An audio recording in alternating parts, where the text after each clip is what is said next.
Wait, hey, hold on. What?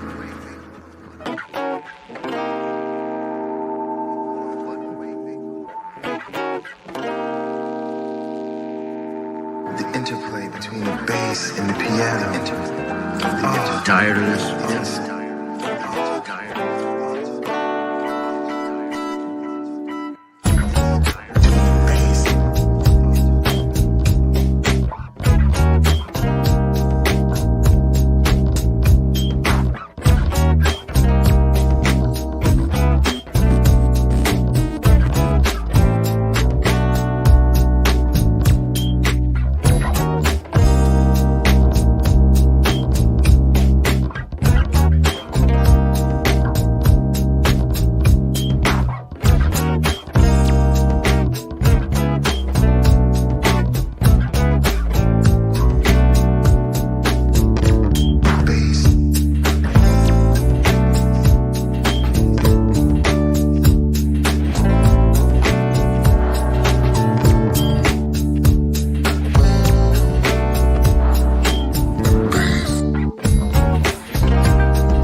Alright, this song is hitting hard right now. It bumps.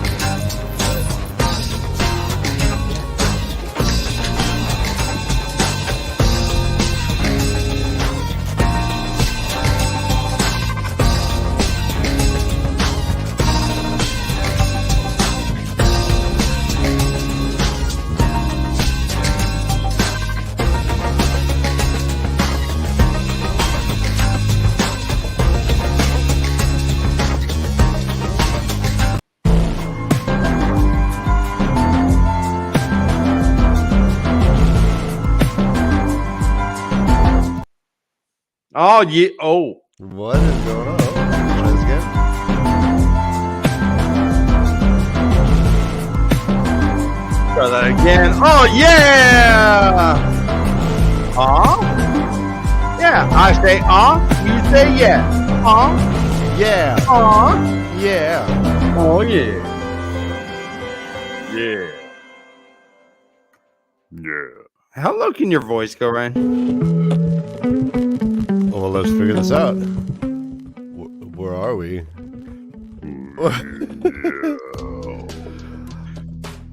And welcome to the Leafcast, Deeper. a first-time reader show based on the epic fantasy series The Wheel of Time by Robert Jordan. My name is Ryan, and I am going to hurt myself if I continue doing this for too long. Hi, mine's from Dan, and I can't wait to talk to you. You're Tom Waits. Boy, Brother Dan down the Waits. alleyway like butter dripping off a hot biscuit. Brother Dan Waits. And this is the Leafcast, and we are the Way the Leaf. Welcome. Thank you for joining us as always. You guys are awesome, beautiful people who make good decisions every Tuesday night. Brother Dan, this is episode 141. So you say. We are covering chapters 21 through 25 of Path of Daggers, so I say as well. And so it shall be done. As it is written, it shall be done. Ladies and gentlemen and in-betweeners on all levels, we are happy you joined us. We have our first-time readers eagerly finishing up the chapters before they join us. They're preeminent procrastinators. All Preeminent. of them. I wish we could just talk about current events and stuff, but no one wants to talk about that. So let's bring in our our special guests. So Niners had a bye this week, huh, Ryan? Yeah, they did. We need to recuperate. We need to reconstitute, get our bearings back, go on our Malibu vacations, drink Mai Tais, You gotta add these people. truck stop BJ's. Stop BJ's. Oh, shh. And they lived happily, actually kind of Hello? hard to read ever after. What? Hi, Josh, you're muted. And the song center back. There you go. Hi, guys. Hello. Hello, Brother How Dan. are you today? I am in a good mood. I'm here. You guys look good. I'm glad that you're spending time with us. Case Sedai, hello and welcome. What's Your up? background looks all sultry. It looks like you're at like some fancy dinner party. I am Uh-huh. just And- doing this in the other. She is at our dining table. No, yeah, our dining room is very fancy. Very, It's very nice. We love it. Josh, hello, my friend. It's good to see you. Likewise. That song was banging, guys. I was loving it. I like that drop. That. Keep going. Keep going.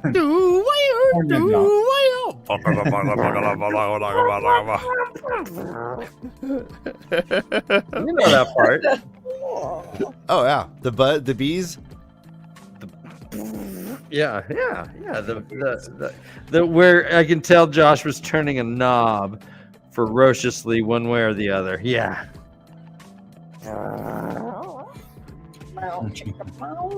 Ferocious knob turning. We are here to talk about chapters 21 through 25 of the Path of Daggers. And these are all Rand chapters mostly. That's right. I liked Well- most of these chapters, but Josh and I were talking for a minute, and he didn't really like these chapters, did you, Josh? Yeah, Josh. Yeah. He had a This word book for has you. been rough. This book I know. has I was gonna say he's just really not happy about this. not really book. make this part. I got into these chapters. I was down with them. We're essentially just seeing him plan to go kill some Chanchin. They're going Chanchin hunting. He's gathering his people, and that's what he's kind of doing in these chapters. And this chapter is pretty much him just gathering his people. He's got said, hey, Ashaman, and actually our first drinking obligation is right off the bat in the first sentence, second paragraph. Quote, the Ashaman he had sent for came quickly Yes. at mid-morning. Wait, which chapter? 21? 21. Okay. Answering the summons, and it has a the dragon. second paragraph. I felt like answering the summons was kind of a BDSM drinking obligation. Oh. Answering the summons. But I don't really know. So, What would I know? well, I don't know anything. Hey, you heard it in a podcast. These Ashaman are led by a guy named Charles Gedwin. Gedwin he gave himself a nickname. It says, quote, Gedwin termed himself, and Josh, pronounce this. I'm sorry, where are you at? I'm right on the third paragraph. He called himself. Josh, figure it out. What? Oh, Tesorovan Imhale. Sorovan Imhale. Mahal. Hard one. Gedwin's so much easier to say. Sorovan Imhale. Can't see very well. Oh, that's better. Which in the old tongue means storm leader. He's with a cat. His name is Roshade. And that's just 3 paragraphs down. Can you pronounce that? What he called himself?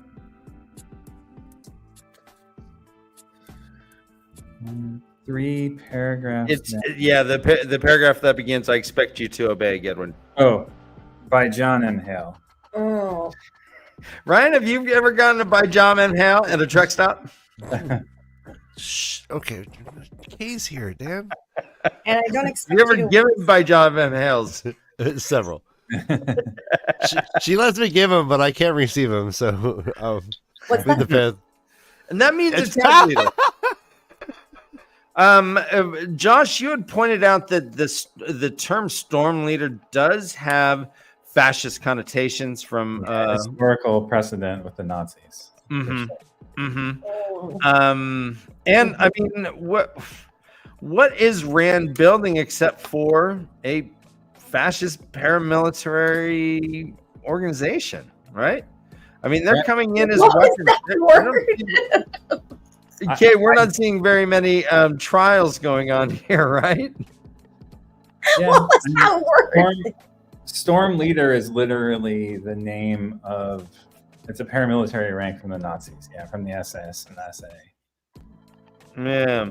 So I mean, it just makes me. I guess you were supposed to feel. Okay, 2 things about these chapters. We're supposed to feel like we're on the side of the Ashaman, right? I mean, maybe not Kay and I, since we're dark friends, but known. Well, so this draws into question: are you really supposed to identify with these people if they are being referenced as Nazis? And if that is not the case, that you aren't supposed to, then what does that say about Robert Jordan then? Which is a bit scarier of a question, maybe? Well, let's dig into that. He did this for a reason. At some point, he calls Black Ajas. He says Black Sister. So I feel like maybe he's not a Nazi. I don't know. Ha ha ha ha. Trying to lighten the mood, guys. Well, I mean, but let me repeat it. He obviously did this on purpose. He's making these connotations. He's giving them pins.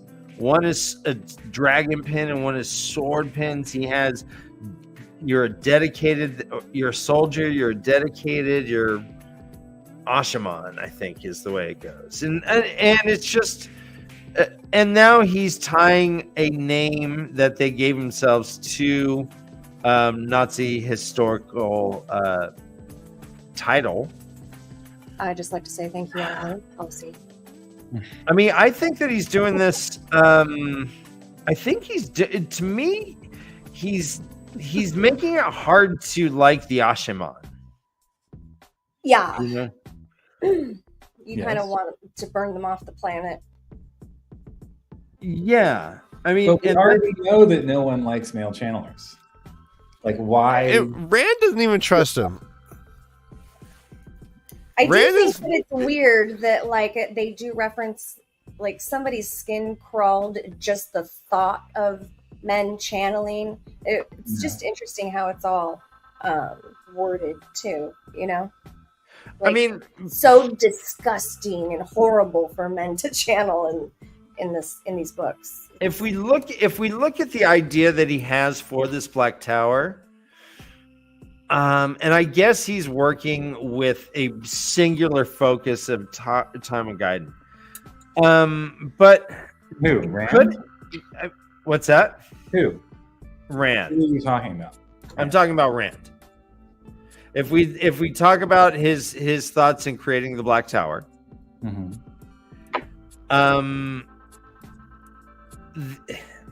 his management style, I think, has gotten him into some issues here. I think he's reaping what he's sowing in regards to some of these Ashaman to a certain degree.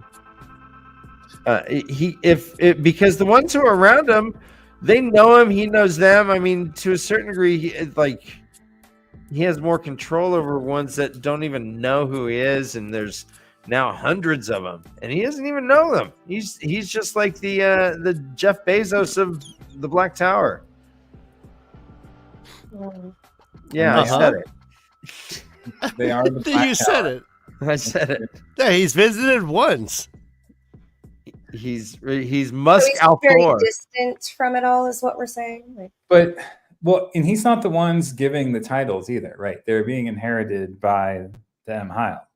Well, this one says specifically he coined or termed himself the Sozambo Mahayo.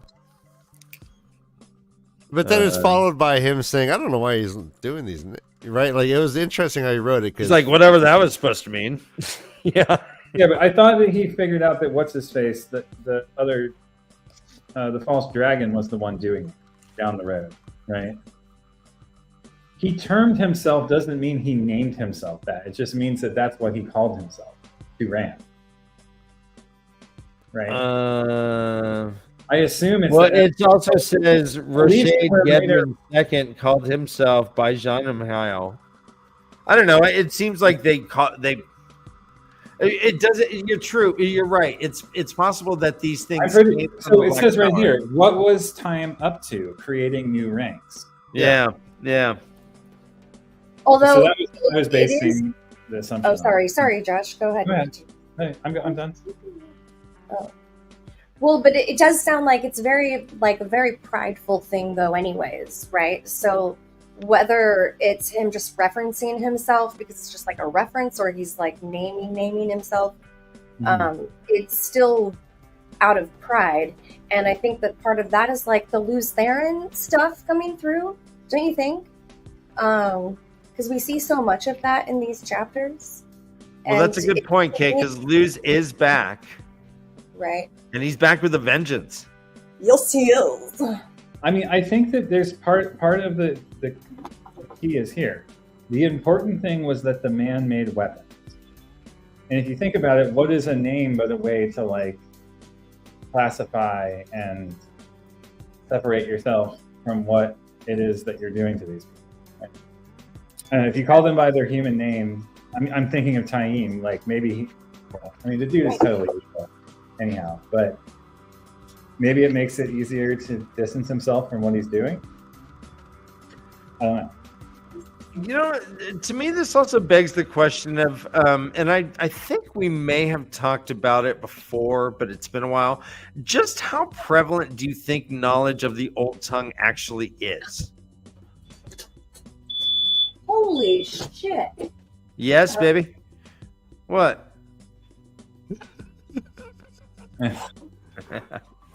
Whoa, there's a super loud beeping sound outside of our house right now, and Boo's getting Oh, I all thought it was your microwave. pink. I know. I thought it was my teapot, my tea kettle, like beeping or electronic one. I was like, oh, let me go unplug that. But no, it's like this very loud thing outside. Sorry. So, how prevalent do you think Old Tongue is? Like, do normal people know it? Would Tam Thor have taught some to? Is it part of like? Was it like Latin class? Like my mom had to take Latin. Was it like that, or was it I like? feel like it's more like Latin, but maybe it's more obscure than Latin. Although Latin's pretty. Latin is considered a dead language. Yeah, it's pretty obscure. I think it's like Latin in the sense that like there are Romance languages that have words Latin, right? Like I bet the Sanshan language has Old Tongue words that like refer to other things, right? Or like the Common Tongue probably has words that borrow from it. I don't know. Old Tongue's pretty weird. I think it's more common than Correct, yeah, maybe Latin is in our world, but still not totally, not something that everyone knows how to do grammar of, but they know words of. Would be my guess. I don't know. What do you think? Sorry. Yeah, no, I agree. I think it's very. I think like comparing it to Latin is really helpful, actually, and like that's kind of a really good comparison because a lot of the language that they use does stem from the Old Tongue, like Josh was saying. So yeah, I agree. I totally agree with that. I think that's pretty accurate, and it's like probably equally as obscure. Yeah. I mean, maybe Latin's like a little bit more common, just because people do know it, and you can learn it relatively easily. You don't have to like have anybody special or significant necessarily teach you. Like it feels like that is part of learning the Old Tongue. Like it requires somebody very knowledgeable and to know it really well. Right. Yes, a special kind of specific person that has memories. I seem to remember that like Matt, like some people are like, oh, the Old Tongue, but they're not like, oh shit, what are you doing with the Old Tongue, you farmer? What are you doing with that Old Tongue? You have no right knowing that stuff. Like it seems like I kind of remember them going, oh wow, the Old Tongue, huh? That's kind of cool. Wait, but who said that? Whenever he like murmurs something, people. I mean, like Brigitte said that, but and like Maureen and Lan recognize it. But I'm under the impression that it's extremely rare. It's a very specialized knowledge, like PhD level. I don't think. I think you can recognize it though. That Old Tongue or Latin is. Old Tongue, one or the other. I mean, if I heard someone speaking Latin, you would not be like, "Oh, fucking Latin." Yeah, I'd be like, if they're like, love. You'd be like, ad hominem abusive. If they're like, I don't even know how to imitate. That's how they talk, and then you're like, I want. Can anyone here say anything in Latin? Like, Brother Dan just said, "I want spaghetti and ragu for dinner." That's not. Que vida spaghetti. You're in the room. Uh-oh. Los cuando meatball. No. Using all right, Albert Sears. That's a good point. Right? Yeah. It's not even in the books, but give him a piece of the Old Tongue. I will join you. Giving him an old piece of the Old Tongue. I'll slice you off a bit of this Old Tongue.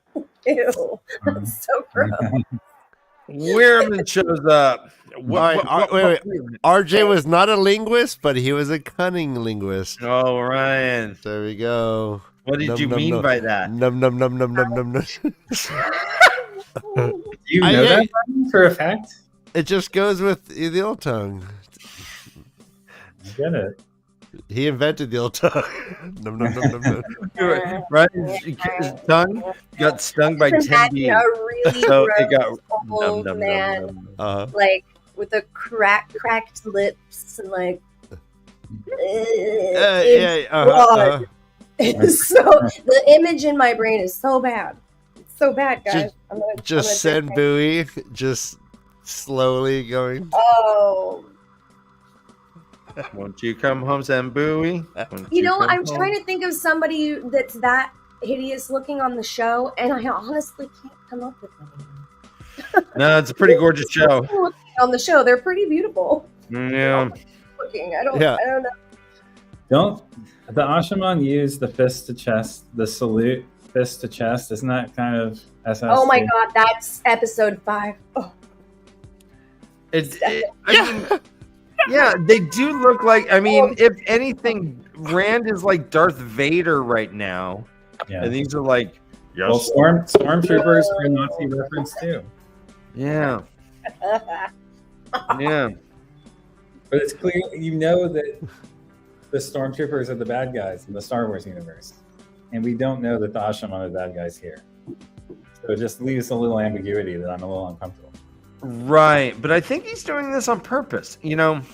Yeah, but I get that it was 40 years ago the books were written, but I hear you. Hey, I enjoy your discomfort. A little cringy. All right, we need to answer this. Each one of us need to come up with the top Wheel of Time character you think goes down on their lady or man. It could be both. Bashir, Davram for yeah. How many orgasms does he mandates 3 orgasms before he even gets an erection. No, Davram Bashir is the perfect man in every way possible. Guys, do you think he jumps off his horse while riding it like a surfboard, just goes right down. I'll bet land surfboard. I'll bet you that land does some time on his knees with 90. Yeah, I could see that. Is Nynaeve standing up? She would. Yeah. She totally would. Very dominant. She'd be all like, she'd be like, off get down and just nice. Okay. Just stop talking so much, Lan. You're really a chattermouth sometimes. Weirman certainly does not. But quote here, Weirman was a fool. I bet Avienda goes down. Oh yeah, Avienda for sure. Oh yeah. Well, wait, we're talking about guys. No, we're talking about guys. Which guys? No, what character? All the women. It explicitly says guys. What guys? All right. Okay. What guys? Okay. Damn it! I tried to get around that. Okay, wait. It's like right there on the screen. Damn, you're straight drinking from the bottle. You're like a Pirates of the Caribbean character right now. Look at Johnny Depp down here. I'm not a character, Ryan. What is he? Is he Keith Richards in the 70s? Ryan, you can't. What is he in Van Halen 1984? I don't know. I don't know your references, Dan. I'm sorry. Oh no! What is he? What is he? Eggman on the Beach? 1985. What is he? Brian Eno? All right, I guarantee you, Perrin of the Emmonsfield characters, Perrin goes down. Oh yeah, no, Perrin. Yeah, Perrin totally. Yeah, that's weird. Yes. Matt. Fayo would have it. No, Matt would probably think it's gross. Of all the characters, Matt would be like, ew. No, Matt went down on Thailand. I think he's down with the ribbon and everything. What's happening to the camera? The camera's doing something. Yeah, no, Matt is he's good to go. What? He's game. He's giving. This looks like it. The 3 Gs. So, too stupid to leave behind, too powerful to shove aside. So he rode with Rand and thought himself honored. I just like that. Too stupid. I just like that part. I don't know. I underlined it, so there you go. Rand is like, all right, we're gonna split. We're going to the city, and he's like, San Francisco, Chicago, New York. He's like, no, Ilion. It's like, all right, New York. all right, that's fine. which I is don't know. like just a walk. They just go like gonna go walk, not too far. Okay, oh, we skipped Yeah. we skipped the thing about the dream. Oh, okay, yeah. It's on the second page of the third page of the chapter, second page of the chapter. All right, I'll start here. The man seemed madder than ever most of the time, and usually angrier as well. Stronger sometimes too. Ryan, can you turn on the music? Just Absolutely. Jesus, Ryan. thank you, Ryan. Hello. The voice invaded Rand's dreams, and when he saw himself in a dream, it was not always himself at all that he saw. It was not always Luz Theron either. The face he had come to recognize as Luz Theron. Sometimes it was blurred yet vaguely familiar, yet vaguely familiar as Luz Theron. Sometimes it was blurred yet vaguely familiar, and Luz Theron seemed startled by it too. That was an indication of how far the man's madness went, or maybe his own. So it's a third face now appearing, and I think this is tied to his dizziness. Like something's going on with him. Something beyond the weirdness from the bowl to Sidene. Something beyond the taint. Yeah, agreed. Like we were talking about, like as they go through these chapters, like maybe it has something to do with the location, right? Like because they reference the location being. Well, I think the location might have to do with one thing, but I don't think this third person is from the location. Oh yeah, true. Which makes me think it's all the third person that's the problem. I mean, yes, we know the location is a problem for everyone. But Rand has something else going on too. Rand has something very specific going on where if he tries to embrace the source, like he wants to barf and he gets all like boom, boom, boom, boom, boom, boom. He sees double, he gets vertigo. Yeah, and I went back and I looked where it started, and it starts basically around the time he and Moradin cross streams. So one possibility is that this is all just the next time he channels after they cross streams, he gets dizzy. Mm-hmm. And he stays dizzy ever since. Huh. Okay. But doesn't it feel like it's escalated dramatically? Yeah. I thought that was. And so, like, who is this third face? And is any of his behavior a byproduct of this other entity? Could the third face be an amalgam of the two? Yeah, it could be or it could be a past dragon. That's what I was thinking too. Is that it was another dragon, another face that some other person. This guy's like, he's before. like, hey, you know, at some way point, back here. Like, but in between Luz Theron and maybe and now, you know, I don't know. Like, what do you think? Do you think it's like further back than Luz? No, because Luz Theron's like the OG, right? Well, you can because it's infinite, right? It's infinite, so it's not like the OG. Describe what he's seeing. He's seeing faces that are blurry. In the dream, when he sees his own face, it's either his, Luz Theron's, or a third face that was blurred yet vaguely familiar. Yeah. So, do you think he's seeing the actual Luz Theron face? Oh shit! Good question. The question is whether Luz Theron is real or not. Right. That's what I'm saying. Real, no, he's not seeing Luz Theron's face, but he's seeing a face that he thinks is Luz Theron, which makes it reality nonetheless. Sorry, Kay. What? No, you just sorry. I keep doing that. You continue.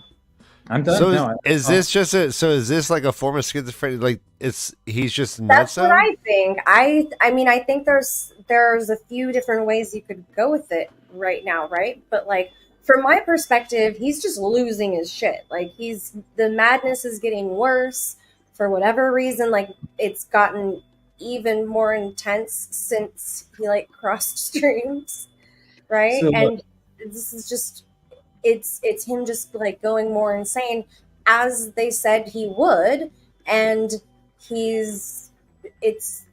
so I have a lot of other reasons as we like go through.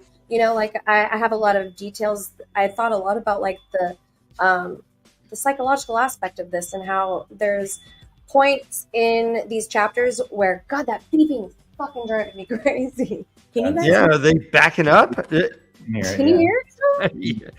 Yeah. Wait, is it sporadic? Oh, Or, is it repeating or sporadic? It's like in threes. Oh.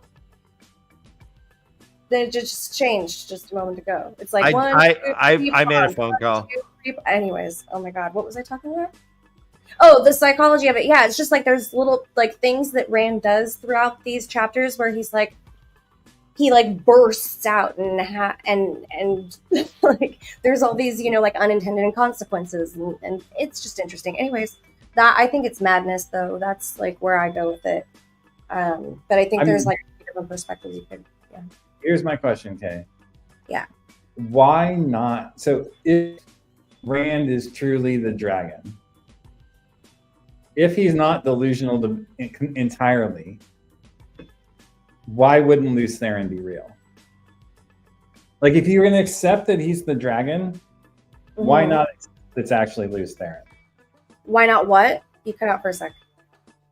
If we accept that Rand is the dragon reborn, why wouldn't we also accept that it really is Lews Therin?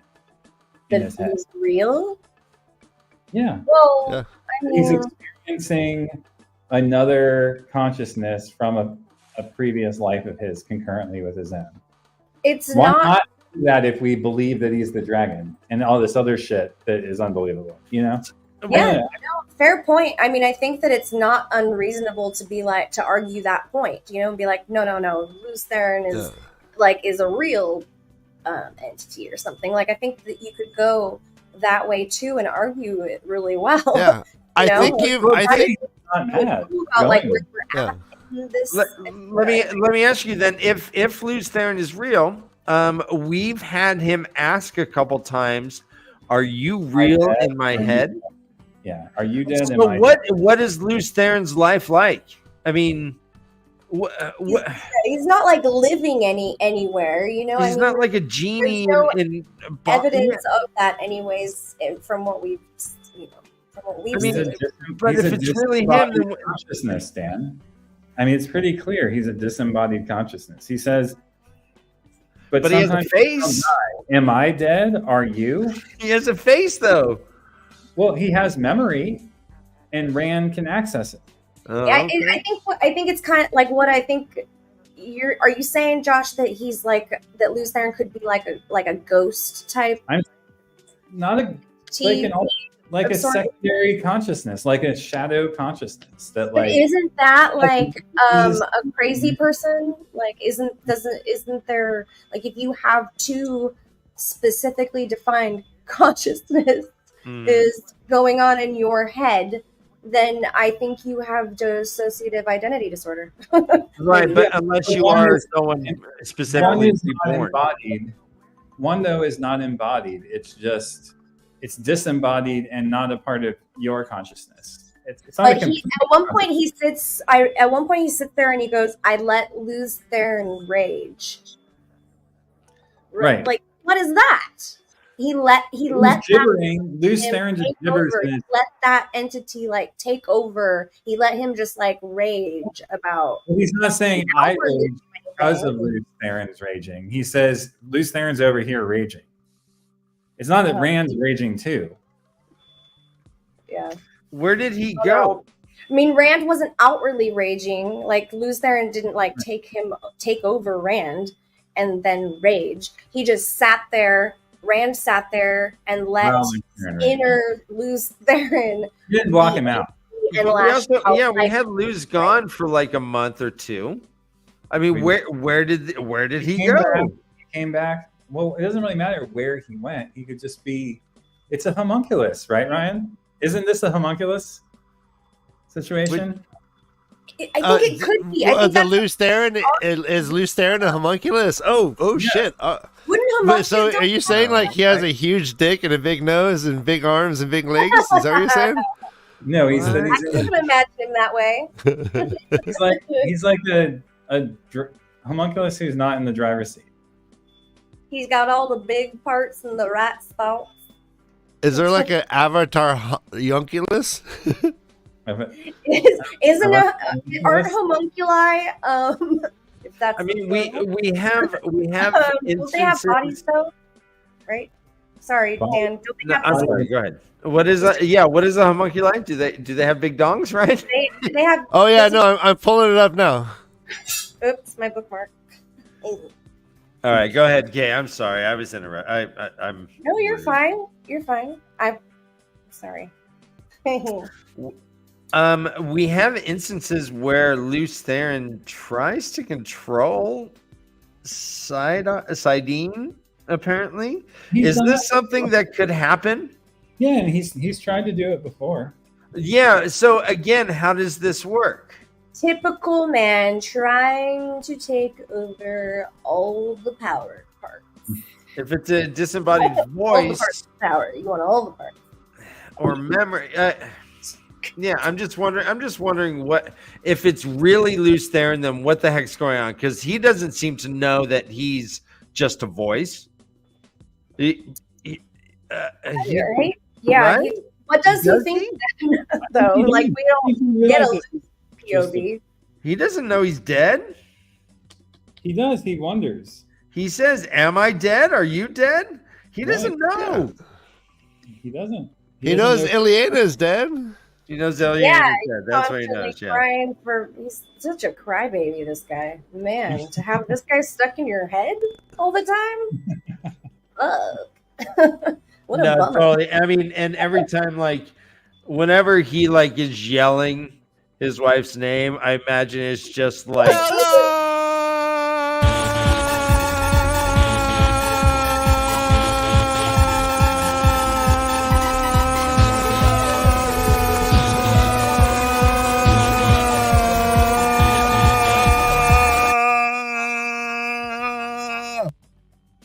Ilian Bella! Ilian Bella!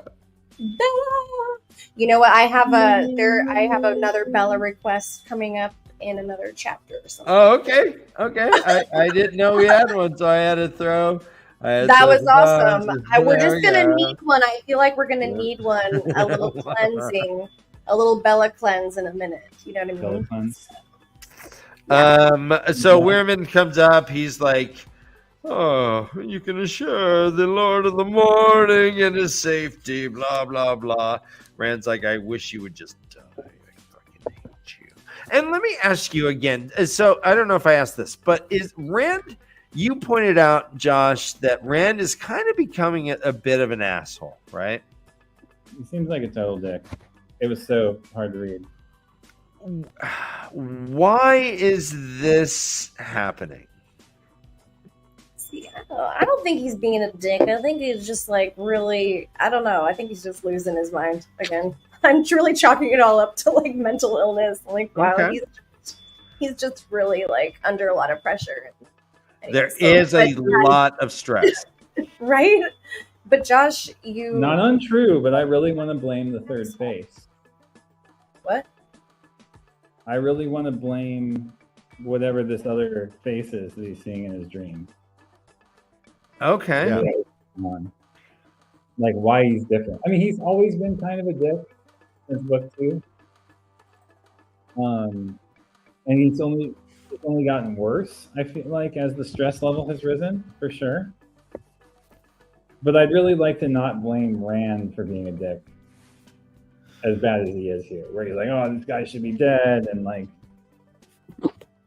he snaps, like dude goes and like almost dies getting the sword that is not a sword, and Yeah. like fucking leave or I'll kill you, basically. Like Just tell anyone you're fucking dead. he, really, Yeah, right. he acted like Hey, Matt. Nashima, thanks, but I'm fucking kill you. I don't think he said thank you. It was like he was Matt with the dagger. Yeah, interesting. I don't know if you noticed that parallel, okay, but I was like, oh wow, this is like an obvious like. Totally. No, that's yeah, I absolutely agree with that. And then they some lady at some point in one of the later chapters has like something that sounded like the dagger. I forgot to go back and listen to that part again, but maybe we'll come across it. Yeah, I agree. It's pretty insane. I mean, he And was it's- put in the box. Yeah, that's true. And he's been through a lot. He's got a wound in his side that won't heal. he's really bummed about how the women are hurt still. What, Kay? He's just bummed about how many women he's hurt still. But he doesn't seem to be kind of as bothered in these chapters, which is interesting. Although he does get... No, he is. He still adds the name to the list. And it's interesting, actually, like Luz and Rand have different perspectives on how to treat women, or like how much they care, other than Ileana, but like how much they care about women and women getting hurt. And like, I thought that was weird. We come across some stuff again later on. I wasn't super interested in these first chapters, but as you can tell, I really liked the last couple. Like, once we get there, we'll totally be able to talk about that part too. I mean, so they pretty much go to Ilion. They go.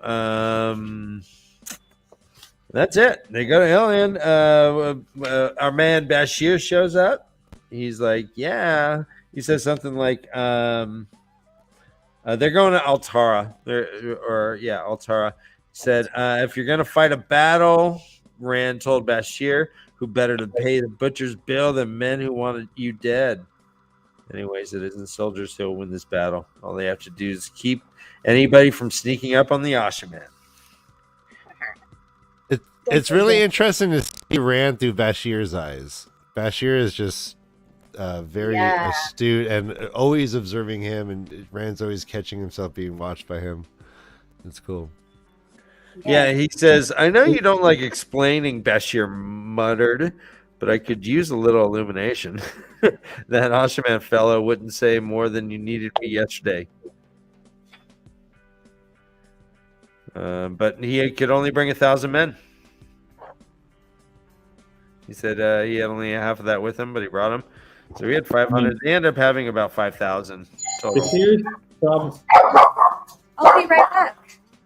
Bashir's probably the most important character in these chapters. He tackles Rand to keep him from killing everyone in the last chapter. He also kind of perhaps saves him from those two women. Yeah, well, yeah. That's another whole scene where it's like really unclear what the fuck is going on. It is unclear what the fuck happened there for sure. Can we move on to chapter 22? Is there anything in chapter 21 that I missed that you want to talk about? They're pretty much just studying maps about Tara. They're like, all right, here's where we're going to go here. And they do that in the next chapter. This is just a gather everyone together. A simple 9-pager.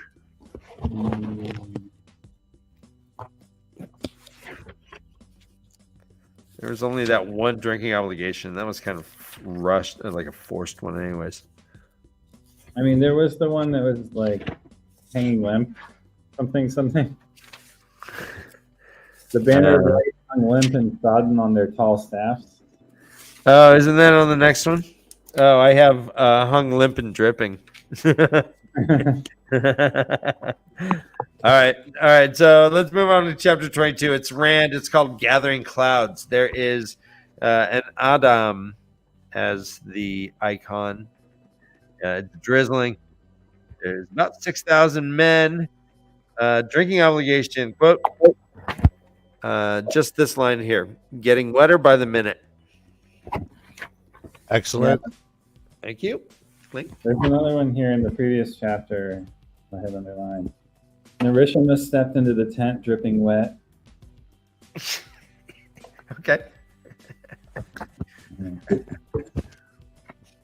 Works. Josh, I can't say no to you. Yeah. Not many times. Famous words. But yeah, there was another one, hung limp and dripping. Yes. There we go. Hold on, I got a burp.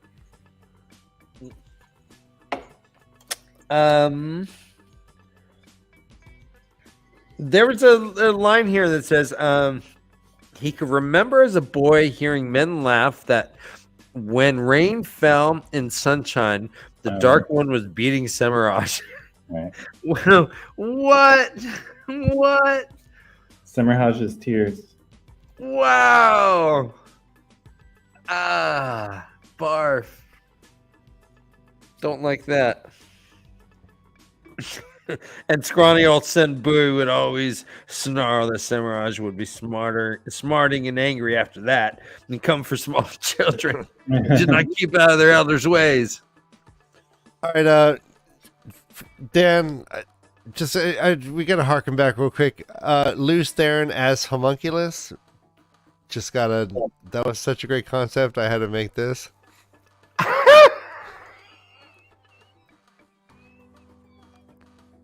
All right. Are you alive? Am I? Am I? Ileana! Oh, no. Now we're going to get banned. Nice show callback. Oh, we're totally demonetized.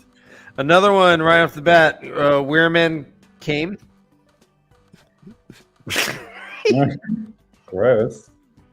Okay, I'm back. Hi, I missed you. Just in time for Weramon to come.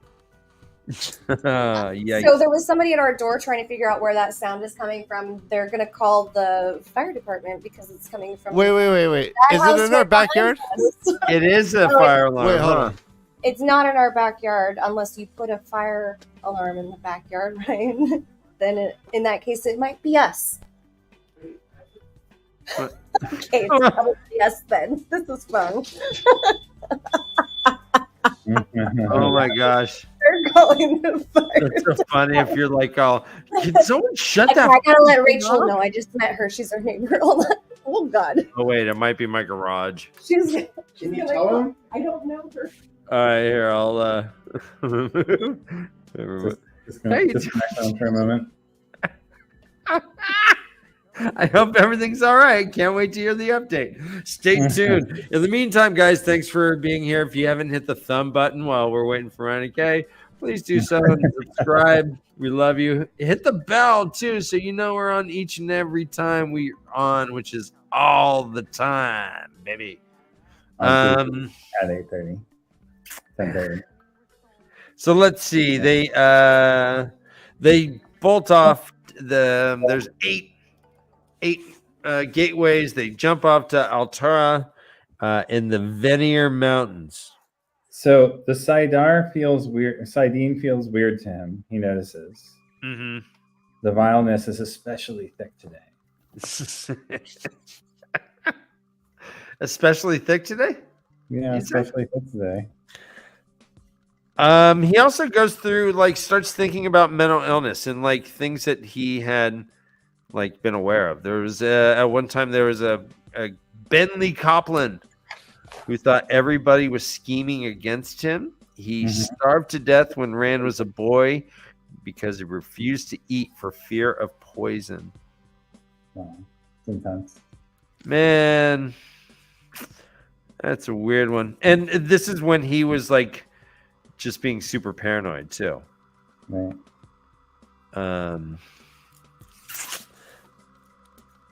Let's see. They're going Shanshan hunting. He gets super paranoid, right? Like, there's definitely like a case that's a mental illness kind of things going on. Right, indeed. And I mean, gosh, Josh, I mean, if I knew that I was destined to go mad, I would be diagnosing myself all the time. I would be on like my Google being like, all right, signs that I'm going crazy. What's the early signs? What's paranoia? Oh, well, yeah. I mean, people do shoot me with arrows if I'm alone, so it's hard not to. I mean, paranoia is justified. Okay, let's see. Voices in head. Oh yeah, I got that. Yeah. So was that precognition, or was that, how many spies are there watching me? It made me wonder later. Lady Seraph seems to have eerily accurate report about what's actually going on the ground. So clearly there's some dark friend nearby, and they must be using traveling to get the message there. Well, she did know about it. She called it the ancient art of traveling. And they also, one of the Shanshan officers later is like, he had a feeling that Sarath already knew about it. Some uncanny feeling that Sarath already knew about it. Mm-hmm. Mm-hmm. Yeah. So it definitely seems like there's something going on, and they're perceiving spies nearby. Luce Theron says, "The dead watch. The dead never close their eyes." Rand shivered. Right. Well, I mean, and in theory, I mean, he's theoretically dead. So of course the dead. I don't know. I mean, it's weird. Let's see. There was. Let's see. Someone. Okay, yeah. This illness that he has going, it seems to get a little worse each time he sees Sidene. There was a guy who shot an arrow. He Rand felt the wind of the arrow's passage against his cheek. Mm-hmm. And he gets blown up. It says, "Let's see if there's enough of this fellow to talk." He's told Bashir. There was not. He had 30 crowns on him. Tarvalon crowns. No doubt who paid him, said Roshar. The previous archer that had attacked Rand. That was... And also the other assassination attempt that we saw.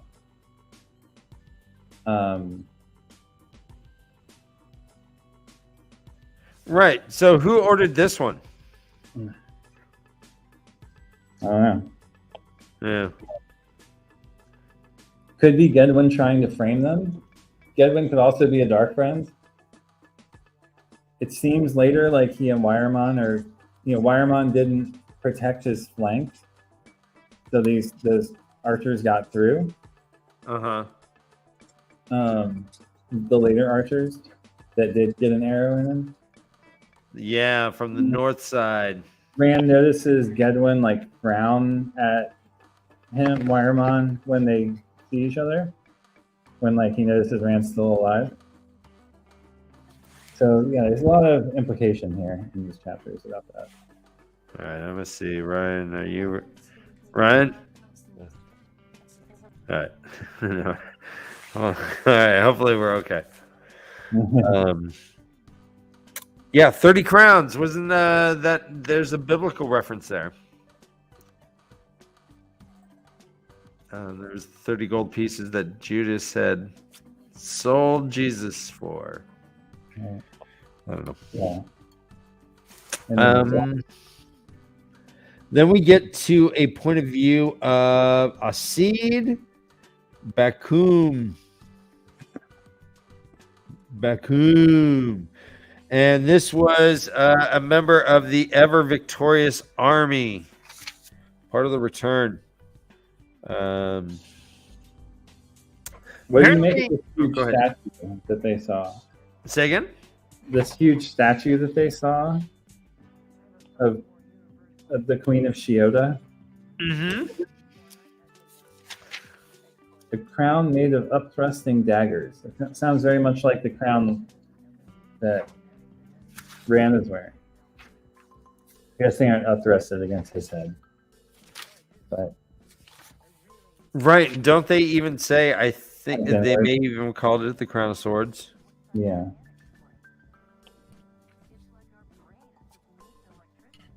They did look like swords, he thinks.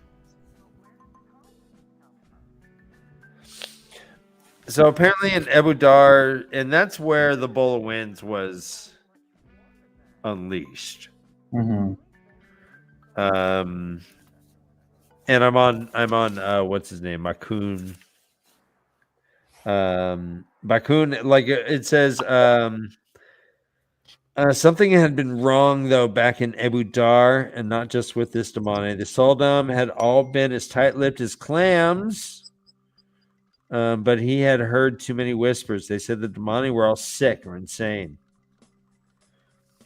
They're all getting weirded out over whatever's going on. Ryan, everything cool? Yeah. Disaster averted. Was it your alarm? Oh, absolutely. And it was all my fault. Well, I'm glad that you addressed that, and I'm glad that your alarm works. Now, when you hear that sound, now you know. I had to throw it in the pool to shut it up. Oh You no! threw it in the pool? It's fine. It's fine. It's one of those like one-time use house alarms. You just like it goes for 10 years. You're supposed to replace it. I thought it was dead. It just started randomly, I guess, beeping three beeps in a row. Anyways. Does that mean hey, your battery's low? Battery low. Oh no! That's so funny. Oh no! So Bakun asks Things are fine. now. about the Damane. They're like, no, it's fine. Nope. Everything's good here. There is a drinking obligation here, I think. You guys will let me know or not. Quote, many penetrated. Ha! Of course. Okay. Thanks. Thank you. Um, My mug says bend. how about this Drink. as a drinking obligation? The pole flexed, then vibrated back upright. Hell yeah. Okay. Thanks. Guys. That's awesome. Dan, nice catch. I'm so proud. So that's apparently how these they get messages. Pretty cool message delivery system. Yeah, it's the scouting report. There's a quote, a thin red streamer fell away under the weight of a lead ball. And this one says that there's a force not 10 miles east of here, 5 or 6 times their number. He's like, shit, I'm going to die here today, aren't I? Okay. Well, that's how it goes. So where are we? Are we where he thinks he's going to die for the Empress? Is that what you just said? Say it one more time. I'm sorry. I'm sorry. Where are we at? Does he think he's We're gonna right die at the end of for chapter Empress? 22. Oh, okay, cool. Thank you. Is this a So drinking he's like, obligation? how the hell did they get so close? This is crazy. We have flying monsters that do surveillance. How are they 10 miles? Brother Dan, did you say hi to Andrew? Did you get into the chat when I was gone? I didn't. Hi, Andrew. Hello, Andrew. Looks like I believe it's Joe from Twicast. More Hi, Joe from Twaka. Jan McElwin, Wayne. There are so many That's my jam. wonderful people that popped in and Jan McElwain World. say hello. Well, they heard that you may have had a fire, so everyone jumped in, Ryan. We're going to turn this into a whole, like, Hi guys. charity stream for your garage. No, but if anyone wants like a house is window on fire, into my life in the last 8 months, Just throw alarms into the Just- pool. just I have not had to get up and just run like more than I have in the last 8 months. Yeah. Is this a drinking obligation? Welcome to home ownership, I guess. The strange kept the soldier alive. What did you just say, Joshua? Yes. In fact, I'm opening a new one for Soldier you. alive. One more That's a good time. one. The strange kept a soldier alive. Nice. That's a great one, Josh. Good call.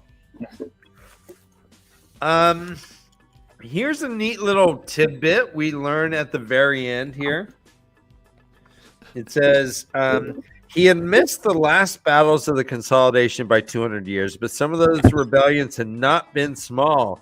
2 years fighting on Marindalar, 30,000 dead, and 50 times that shipped back to the mainland as property. Did a little math, guys. 50 times 30,000 is 1.5 million people that were shipped back to be property. Oh, right. I was going to mention this earlier. So this is a little disturbing. Oh, yeah. Presumably, to win the last battle, Rand has to make Happy become compatriots with the Sanshin and work with them. Uh-huh. What does that tell you?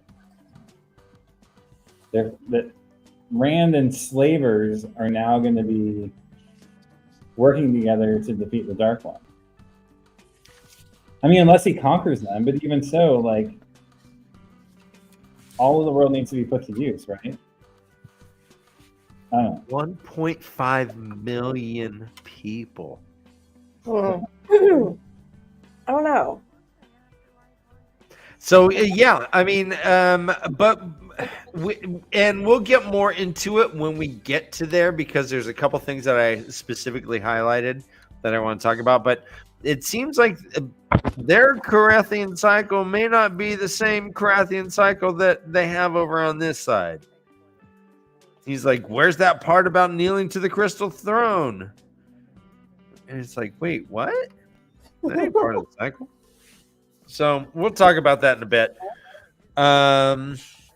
That's pretty much ends with him saying, all right, here comes another damn storm.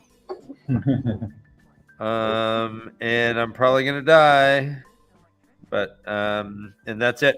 Chapter 23. Is there anything in chapter 23 that you wanted to bring up, Kay or Josh? I don't think so.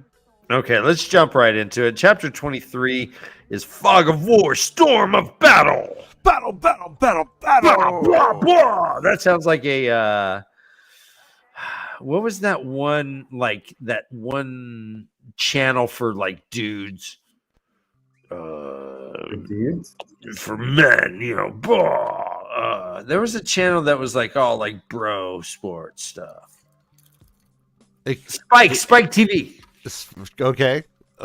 Jesus, short-lived. I don't know if it's still around. I don't think so. But Fog of War, Storm of Battle, with this cool ass helmet as the icon, seems like so totally something that would be on Spike TV. Yeah, maybe. This is a Rand chapter again. His horse is Tidashar, and again, another freaking old tongue name that you're just using, but most people don't know it. I mean, I guess, you know, my name's Daniel, and that means like servant to God. The L, Danielle, like Dan is servant, L is God. It was El Haim or something, so it's servant to God. So maybe, you know, they just say, oh, Tidashar, yeah, no big deal. But I don't know, man. It feels like people gotta know this shit. They're coming up with weird names all the time. Tidashar. Unless all the soldiers are like, wow, that's pretty pretentious. That's a bougie ass name. What the fuck? I love the symbol on this chapter so much, though. It's pretty cool. Symbol, badass. Yeah. I wrote best symbol ever, so. God, you always no one holds it out long enough for me to get the solo right. Let's go. Okay. There it is. Best All right, so ever. they have been tearing shit up. They've been just doing kind of these little hit and runs. They're finding little pockets of Shanshin. Just boom, killing. Boom, go somewhere else. Their scouts say, oh, there's one 5 miles over here. Boom, killing. Did we talk about the horses? Drink. What about the horses? It's so sad. The injured horses had been put down. Another thing to be thankful for is it was incredible. It was incredible how loudly a horse could scream. Yeah. Oh, yeah. That's. And I wrote, need a Bella cleanse. Bella!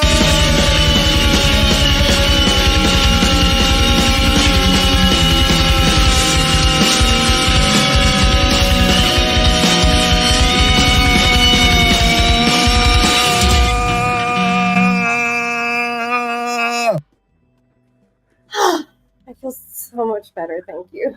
Well done, Ryan. Well done. A surprising amount of things. A surprising amount of things can get accomplished during a Bella segment. Well, I was thinking that Rand was like, this is what it sounds like when horses die.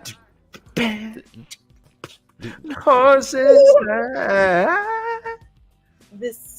There's a band called They Kill Horses, don't they? They kill horses, don't they? Yeah. That's also All a right. movie, though. So sad. I wanted to just say I'm sorry to Iris Bear for writing in my book. I understand the pain that this causes. I too grew up not liking to write in books, but then I discovered that I couldn't remember anything unless I did. So even though I'm writing best symbol ever, I'm sorry, Iris. Iris Bear. Oh man! This whole show is just wrecking books left and right. I did learn that was like a really helpful. I have a word thing copy and a yeah. I'm a kinesthetic learner, like when I really get in there and like I interact with the book, then it feels like I remember it. I was marking up the Vonnegut book that we're going to talk about tomorrow, Ryan, Breakfast of Champions, and I was like, if like I would have been cool if my dad like had like these books that I could see, like try to figure out why he highlighted certain things or like why he considered this to be important over this. I don't know. I kind of think I think about that like with the next person that reads these books, or something, right? Yeah. Like I think it's kind of fun. Oh, Dan, I love this idea. So we're gonna become famous, and then people are gonna want to posthumously, they'll want to go and feel close to you, study your thoughts by looking at your physical books. Yeah, I think so. Brother Dan. So it's like they've watched every episode and they need more. I mean, I got all the books here. Yeah, I figure they're going in a library someday. Obviously. Oh man, yeah. Okay, well, put them in a safe, a waterproof, fireproof safe. Because God damn it, if your basement flooded. Remember, I used to write songs, Ryan, for our guests. Got those. Yeah, I have those documented. All like took pictures of them too. Oh so no, damn! We're gonna have a museum. A museum. I can't wait for like the aliens to find your collection of, books once they take over our planet. Obviously, They're like, that was a weird thing to say. Like, this Brett Alvear is a real pirate. That's one thing they pull from the whole thing. Boy, this Brand Alvear is a real tire.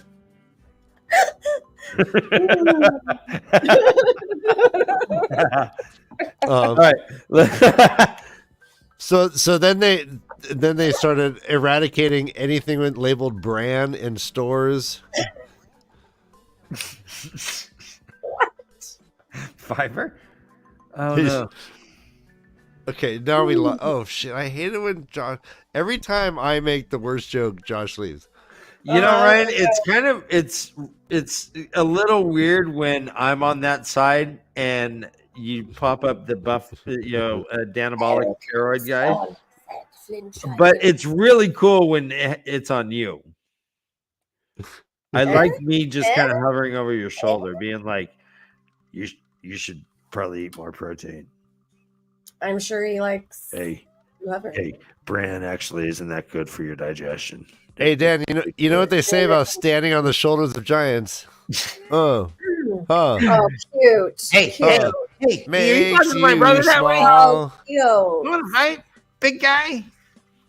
I call my He big guy. 100 million birds fly away. All right, no, let's keep going. We don't need. We love Josh, but we got to be able to. Oh, we can go on. Go on.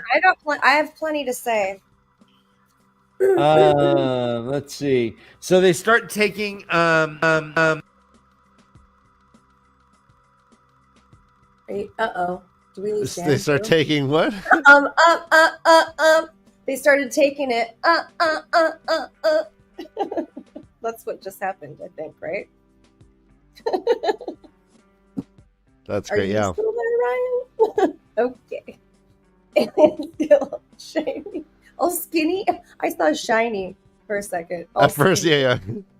That's funny. Daddy. Oh my gosh. Okay, so this part where it's, well, until Dan gets back, Ryan, did You know, you I'm gonna hear have to this call part Dan. later? I'm gonna have to call Dan tomorrow and be like, "Hey, I Oh. don't know about these technical issues, Dan. We gotta talk. What do you Oh, need? no. What do you Give need me him to do? that. Help you?" Give him a hard time about it. Yeah, no. Oh, Yeah. no. That's pretty rough. Josh, Uh-oh. And I'm then gonna there were add two. you Ryan, in. I don't know if No, you're really giving away My the browser. whole illusion of the puppet, Ryan, with your big head in there. okay. Scooch. Scoochy. Whoa, Scoochie creepy. out of there. What was that all about? Who's that guy? Hey, I have an important thing to say, though. Really. It's Everything you say is also- important. Lay it Well, I on, think it's babe. fun. This is going to be a fun thing, too. I just Where? can't seem to clear my throat well enough. Okay. No, Rand growled. Light the things people would do to get on his good side. Or maybe Aniela, I don't know how to say her name. Aniela had been closer to her master of the horse than was considered proper. Now, when I read that, Uh-huh. I went right past master of the horse and straight to just horse. And so I was laughing a lot. Thought it was really funny. Nice. Anyway, You- it was not horse. Your She did brain's not have funny. an improper relationship with the horse. She just maybe some improperness with a master. Oh, that's amazing. You know. But also, Anyway. Master of the Horse might be a drinking obligation Yeah, right? I think in it some might be. countries.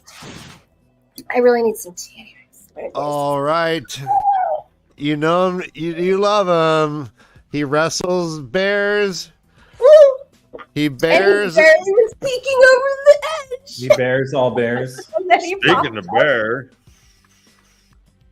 Let's I see love how bear your crotch. personalities super come through the puppets a lot now. Like especially Dan. Dan's got these puppets really expressive. Ryan, go work on it. Damn, Do why more. is You better. glitching? What the You fuck better, is Ryan. happening right now? Shots fired. No, I think your puppets are really expressive of your you'll guys' get there one day, right? funny. No. Hang in there, kid. Jesus, you're a strong Dan, second. why are you glitching like that? I don't know what's going on. My computer like shut off. What happened? Am I okay? Yeah. It seems. Yeah, you got did weird something really glitches, funny like, though. going You were on. like, "What?" Is everyone else seeing those like Went away. glitches that look like a Yeah. No, they look like old televisions, like Max Headroom. Oh yeah. They It's look like you have a Max poltergeist MSP, or yeah. something. It creepy. Looks All like right, a well, hurry up. Let's get through the jitter chapter real filter in fast. Max MSP. As- Yeah, no. We gotta hurry up as long as we got Dan. Poltergeist. We're lost Don't without say you, brother three Dan. They start bringing in some Sodom and Damane. One of the Sodom actually is one that we saw. The prodding was more. Nerith. Her Damane is dead, right? Yes, her What is killing. What is killing and making the Damanes insane? Is it the location? Is it the bowl of winds? Is it something else? Are you fondling Dan's muscular ass up there? No, I was just trying. It's really harder than it looks to make your hand. Yeah, you learn to respect weather people. There you go. There you go. Nice. That's good. There's a top of my head. All right. Well, how's everyone doing at home? All right, we had hopefully, rain today. maybe this will help. But then, It's then like it he's stopped. Tinkerbell. It was really Is he exciting. gone? Yeah, it's gone. Okay. Yeah, okay, good. Okay. Fun.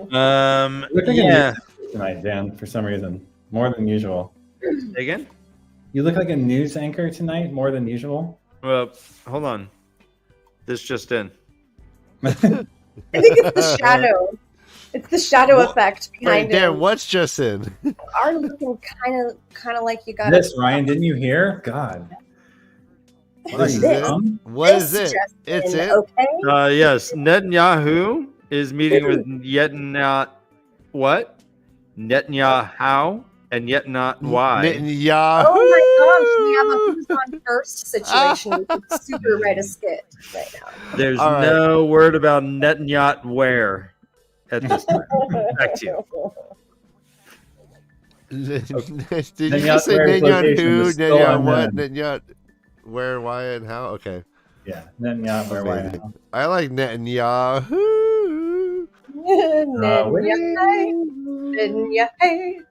How about this, guys? Quote, War crimes. turn a woman out in. Oh no, bro. Gross? That's super gross. Oh, yeah. What you gain on the How about swings, turn you it lose out on the in? roundabouts. Out in. Turn a woman out in. Should have just been out in. Out in? Out Sure. in. Out in. Out in. Out. Yeah, just out in is better. The prodding was more gesture than actual touching. Oh, nice. We call someone a friend of Yes! mine. We call him Cricket because that's what the bed sounded like. He was like, Thank you, thank you.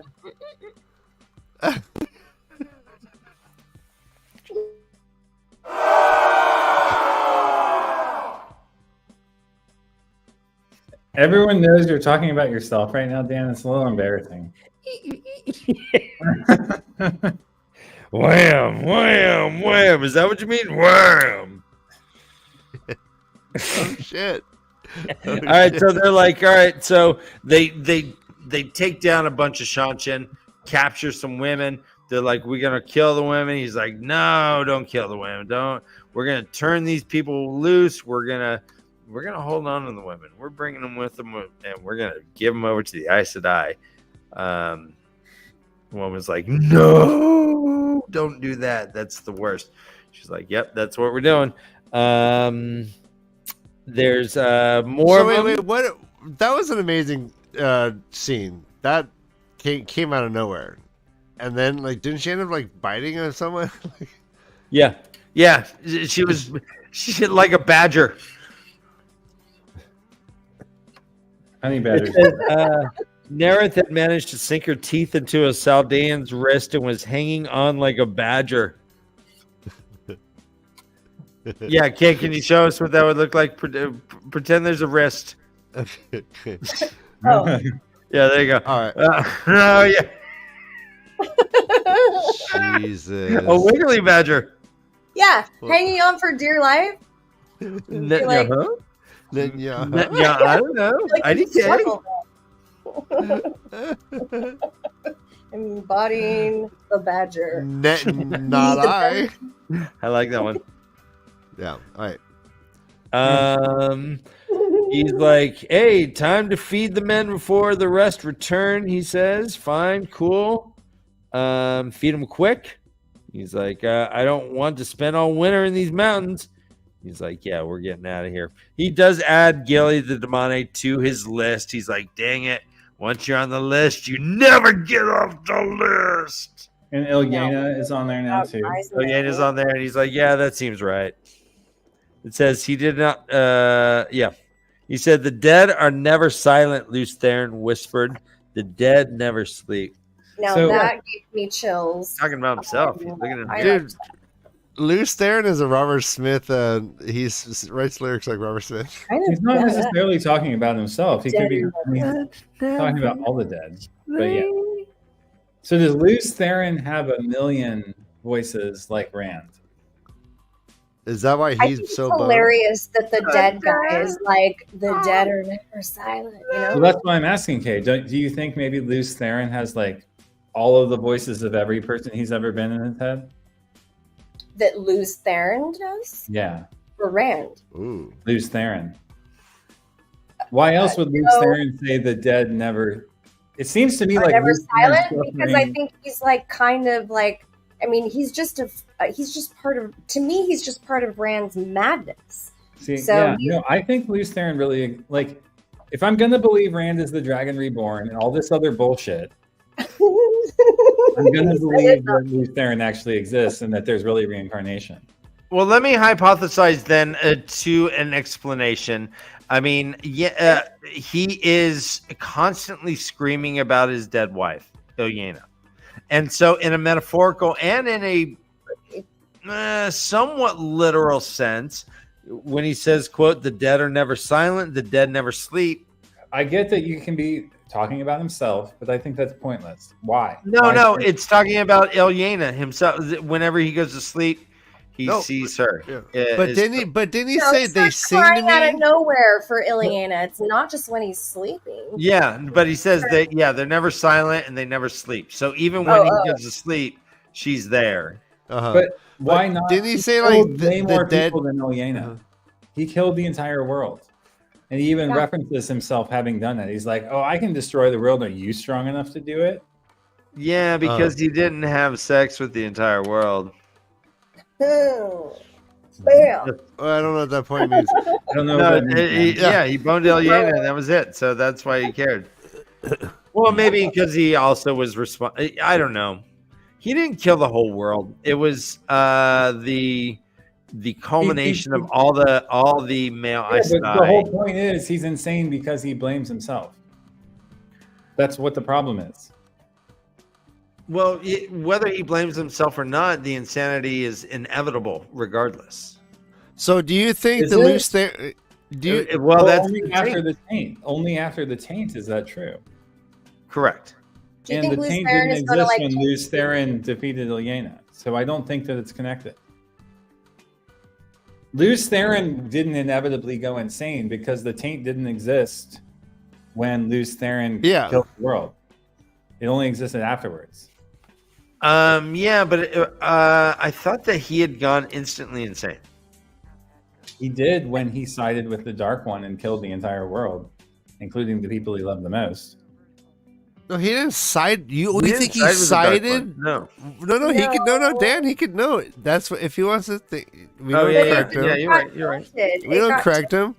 No, that's amazing. I never thought. Get tainted though. Like you think he sided with the dark side? Luce Theron? Yeah. Isn't that what happened in the fucking intro to the book? What we see is the aftermath to some horrible. Where like one of the Forsaken is talking to him and being like, "Look what you've done! Like you've destroyed everyone, including the people you love." No, the prologue Eye of the World. Right. Right. So, but what is happening is Luz is like, "Hey, Ilyena, we have a guest," and she's like dead here, but he doesn't even He doesn't remember having done it. It's it. like Ilyena, and so this person says, "Are you that far gone? Has the Madden taken you so far?" And I Noah Garden come up with the quote, and then heals him of his madness for enough for him to see what he had done. So I guess it makes sense that that's the Dark One healing him so that he can see. He actually had sided with the light and therefore continued the circle of rebirth and death. Mm-hmm. And then from that point, he went and created Dragonmount with drawing so much power and ended up extinguishing his life himself. Wait, you think he was able to make a choice at that point? Like, I mean, he's so like, Well, these are like the big questions of the book, right? Yeah. Like, goes all the way back to the free will, right? Did he have free will to do that, or did he make a decision? Well, and if it's was the it dark more one, darker light, the decisions that he made? Yeah, I mean, if it's the Dark One who heals him and he's like, "Look at this suffering you've caused," Yeah. All right, here's the world, then it begs the question. Here's the quote: "Shaitan take you. Does the taint already have you so far in its grip?" Thank you, Nomagard. G&G to the rescue. Thank you. So yes, How is there a taint already? I thought the taint was put on by the Dark One as a punishment. it was. Yeah, so sequentially, they sealed the boar. He thought he was a hero. Shit was going well. And Right? honestly, we don't know how long it was that he returned and his family was dead. I don't know if it was that day. I don't know if it was a week. I don't know. I don't know how long it took. The wouldn't taint was you the have Dark had One's to have counterstroke. handled while the taint is there in order to go insane? No, because all subsequent channelers get it. Yeah, they all get it, and that's what the breaking the world actually is the culmination of all the damage that the male channelers do. From going insane. Just if From you need going an insane. easy way to remember it, Josh, If then Rand you didn't say channel all it, men have taints. All But men if have men- taints. Yeah, they do. clean them. Yeah. That's true. Clean them well. Rub 'em. It is not not enough enough you humble me in the Cleanse whole it. service, and defeating the gates of pain, but I am the greater now. You don't want to Who be is like saying that, Nevin Garden? Yeah, that's the Forsaken who should have been sealed, correct? Happy humble being in the hall of servants. Who Well, no, that's a Shamael, the guy who I don't pops know. back out. Oh, so he wasn't quite sealed So yet? what was the timeline you're saying, Ryan? Ryan in terms of, it's that mustache. The Rand I know, right? Yeah. Ranstash. It's like its own calendar.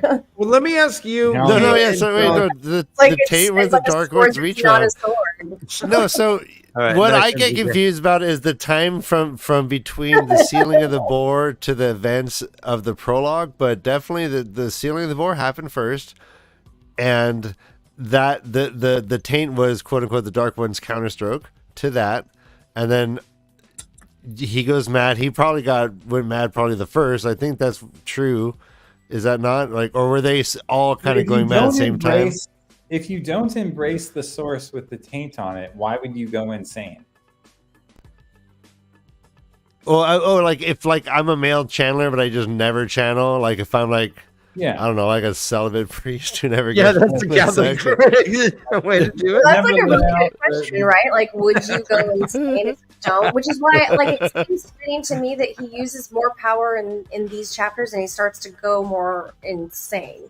You know. All right, we got more. Hey, can we get a dramatic reading, Brother Dan? Remember your futile attack on the great Lord of the Dark. Remember his counterstroke. Remember, even now the 100 companions are tearing the world apart, and every day 100 men more join them. I love it. That's a cool read. Nice. Well done. Bravo. Thank you. Let me ask you guys a question. One more. Josh, Kate, you want to handle this one? Okay. What hand slew Ileana's sun-haired Kingslayer? Not mine. Not mine. What hand struck down every life that bore a drop of your blood? What? Everyone you loved. Not mine, Kingslayer, not mine. Not mine. let me ask you guys a question. So the when the Heroes of the Horn pop up, Right. they're like, "Hey, Luce Theron, yeah, you always got the ladies with you, right?" Huh? Wink, wink, nudge, nudge. Rand's like, "I don't know what you're talking about." In the next rebirth of the dragon, is it always Luce Theron who is stuck in a head, or will it be Rand? And will people call him Rand al'Thor? Oh.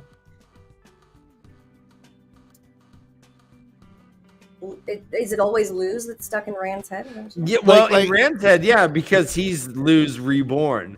But when Rand dies eventually, Will it be the dragon reborn, and will it be and Rand? will like the Heroes of the Horn Or be is like, "Hey, Rand al'Thor, yeah, you always have Or trouble." will with it be the ladies, dragon you have dub free will." mix with somebody else's? Right. Or is Luce Theron just the archetypal Rand?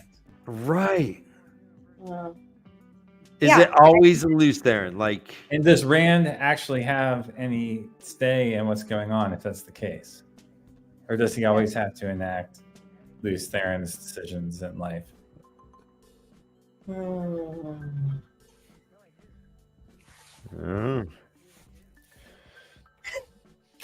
All right, so we jump to Fura Karidi's. Brian, there was a POV. lot of facsimile there. Your nose and the wiener were quite. It's like the Statue of David. It's all perspective.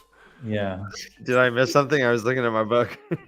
you definitely missed something. Yeah. Did I miss a Then Oh, you yeah. definitely missed something. Loose there Loose. made an appearance. homunculus? All right, wait. Speaking of something, guys, this happened this morning. You have 4 credits on Audible? No, Holy shit, Ryan! I know. Yeah. Yeah. Keep reading. Keep reading. Because you listened to Path of Daggers, Book 8 of The Wheel of Time. What's next in your Britney series? Spears and Elon Musk. Breakfast of Yeah, Champs? no. So this is the recommendations for. Yeah, it was like, oh, because you listen to Book 8 of Wheel of Time, we think you'll like The Woman in Me by Britney Spears or Elon Musk book. Well, hold on. Do you That's think? just ugly. Well, hang on. Yeah. The woman in me is a drinking obligation, is it not? Yes, I think Elon Musk is a It's also drink drinking off. obligation. Yes, seriously. Oh, come on, they're related. They There's the Rick Santorum, and then there's the Elon Musk, and we need to figure out. Elon's face right there looks as if he actually has a woman in him right then. He does. He's like, oh. He's always look like I know something you don't know. Look at how young Britney Spears is there. I know probably nobody here cares, but she's so young. They chose such a young photo of her. She doesn't look like that anymore. Yeah, You've seen her Well, Instagram lately? isn't the younger woman inside the older business man? Oh, not pretty. I am so free, Brittany. I mean, let her dance with knives, guys. Don't send the cops to her house just because she's dancing with knives. She's fine. She's in her 40s. Fine. She's clearly fine. She always looks super sane. And she's kind of like Rand, kind of fine, you know? yeah. No, he's Nothing's wrong. she's the Shiva talking to herself. Britney Who's in her head? Who's in Brittany's head? Rand. Who is Brittany reborn? No. She would be like, let's see. Maybe, Yeah, right. Yeah. Oh, God. Karen Carpenter? No. Your recommendations are tainted. Janice? No. Right? All right. So, what? Furyk Caridi, or Caridi. He's a Dokavale, which is the property of the Crystal Throne, body and soul. He is also a Death Watch guard. There's mention he has raven tattoos on his shoulders. There's a line here that all the Death Watch guards are owned by the Empress. May she live forever. Ogier gardeners are not marked or owned, but that was between them and the Empress. What are Ogier gardeners, guys? Tree singers that were taken to the Sanshin lands. I assume they trimmed the bushes, Dan. That's my final answer. Okay. So they're literal gardeners. Yeah. Okay. All right. They trim the bush. I'm monthly with Theron. See, that sounds Latin to me. I would recognize that as Latin. Lucis. Homunculus. There. We can lose this. Monkey Lucis. I love it. He is. He's hanging out. He's hanging out with a couple of other people. One of them says that they're like, "Yeah, we're gonna fucking find these people. I hate them. I told the scouts to press on until they found them. I won't have them slipping away from us." Karidi's like, "You did what now?" And then, quote, "Before anyone could open his mouth, shouts rose from the men in the pass, screams and the shrieks of horses." He's like, A lot of horses die in these chapters. a lot of horses. So. Yeah, this is a glue factory. Creedy ends up like I know just they're making stabbing dinner the out of guy. him, too when they take him out of their misery. Yeah. Well, because they scream so loud, right, Kay? What does it sound like? Yeah, you can't even think. What does it sound like when a horse dies, Chris. Nay. That's Mr. Ed, guys. I'm sorry. My That's not Yes. horses. God, why have you forsaken me? Forgive them, Father, for they know not what they do. Put me in hell for imitating a horse. I know Dan's not even trying. He became like a thespian. Like you lost No. all I was doing all the horse. Jesus. I was doing all the Jesus. He's not ones. You lost. embodying. Yeah, but you gotta be like at least giving like a Mr. Ed voice. I'm really, really proud of And then I Josh. went. That's Mr. Ed. That used to be one of my favorite shows ever when I was little, honestly. I used to watch, which is weird because it was really old even then. I like But- Mr. Ed too. I loved that show so much. Beverly I would look Hillbillies. so hard to see the strings. Mr. Ed. on his lips. Wait, wait, String? Oh, Mr. Ed? Mr. Ed was the I thought he had talking peanut butter in his No, mouth. they just gave him peanut butter. I thought. horse. They did that sometimes too. Oh, hello. Okay, yeah. Hello. You can see strings. I'm sure that was not comfortable. Do you know how many horses we've You seen watch die it, so far? That's what I was always looking for because. My Oh dad yeah, they went through like 10 One. Mr. Eds just to get to one season. They're constantly dying, was so sad. I love that. and then every time a Mr. Ed died, they yelled Bella. Come on, man. Why is it such a like- delay on this computer? They're like, you Mr. Ed? You Mr. Dead. What was the theme song again, Josh? I used to know it, and I can't remember like even how it The started. famous I'm Mr. Ed. A horse is a horse, of course, Of course, Horse, of of course. course, and no one can talk to a horse. Of course, that is the horse. The family is Mr. Ed. The Bella, Yes, Mr. Ed. yes, This is Dan. before Peter got involved with all the animal stuff, so I got poked in my butt so I would react. Okay, I was like, what? There's another verse I didn't know. Yep. Nope, They put nope. wire in my mouth to make it look like I was talking, but I don't talk because I am a horse. And my name isn't even Ed. Mr. Ed. Buttercup. I'm a horse, of course. Mr. Ed is the second I'm best horse. I'm a I lady said. horse, actually. I don't know, No. Mister. It's so crazy. Oh, it's okay. You see, That was so a blast from the crazy. past, I guess. Tangent. All right. Where Right, were so- we? Jed we got Radcliffe a was- we got a request. Is it Trolloc instead of a horse? No, because there's two syllables in Trolloc. Yeah. A Trollocs, of A course, Trollocs a Trolloc. who frolics and Of course, frolics. but no one can talk to a Trolloc, of course. That is, unless the Trolloc. Trolloc is the the famous Mr. Narg. Mr. Narg. Alright. The famous Mr. Narg. Smart. Wait, what is this Buttercup? Like, is that really the horse's name? Is Buttercup? No, I just said it. What? There was a Buttercup. No, I remember that. What was that? Was that the name of the horse? Horses. No, that was like every like a pickup line from an Italian in like an '80s show. Hey, what's up, Buttercup? Princess. Nice tits, Buttercup. That was my Hey, nice year. tits, So Buttercup. inappropriate. And then Hey, bam, hey, you were We're married. embodying the '80s, okay? Hey, it was a different time, you know. That was a Mom Jean's comment, Brother Dan, if I've ever heard one. This is before, you know. That was the high-waistedest comment ever made on this show. this is RJ's world. We just live in it. RJ World. Oh, Tits, Buttercup. oh no. Oh, no. Bad. Bad. All right. That's it's gonna be on my tombstone. Yeah, right. Yeah, the day you got canceled. Yes. Buttercup. Tuesday, 11/7. Buttercup. Perhaps you won't find her so common now. I think it's technically Wednesday, November 8th today, right? Technically, yeah. Where we are.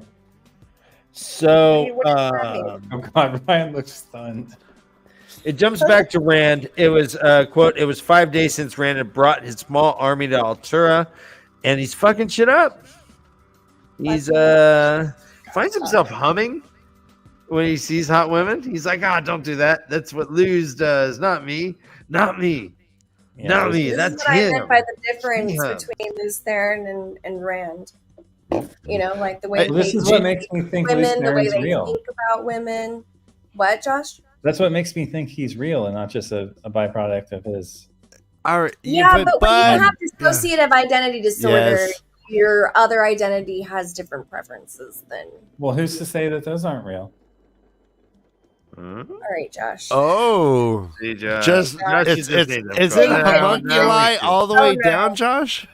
Okay. Yes. Okay. All right. All right. Oh Maybe no, they are real. Maybe they are real. I that's don't the know. What would they be then? most What disturbing are they? concept ever, Josh. Are they other? Are they human? What do we even mean by real? What? We get a tally. Yeah. Here's a real number. This was the 4th Soldam they had captured that afternoon. There was 27 Soldam prisoners with the carts and 2 Damane, each still with their silvery leash and collar. What happened to the other Demanes? They all went mad? Died? And then they just died in battle, I assume. Died. Yeah. They had to cut off their hands to take off the leash. The Soldam felt it twice as hard. Ow. Yeah, rough business. So I think Um, Rand found himself humming is an obligation for drinking. Wait, Yes. Which one's which? The Suldam or the controllers? No. No, the Damane are the controllers. No, the Damane. The Damane are the. No, still Oh. in her leash and collar. No, the Damane. Right? Aren't the Suldam the controllers? Yeah, Yes. it is. Yeah, so all of the Damane have died, Yeah.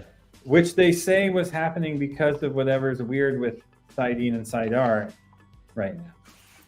It was killing him? That was said. Yeah, that was one of the. Oh, I didn't get that. That's why they were dying. That was I one thought- of the things that the guy had heard. It was perspective we had. Okay. Okay. Yeah, he did say he mentioned them being sick. Yeah. Mm. Yeah, anyways. So I think it's important. I mean, like, why are there so many controllers? But what happened to all the girls who could channel? Well, actually, we know that the Suldam can channel as well, but they don't. Right. Right.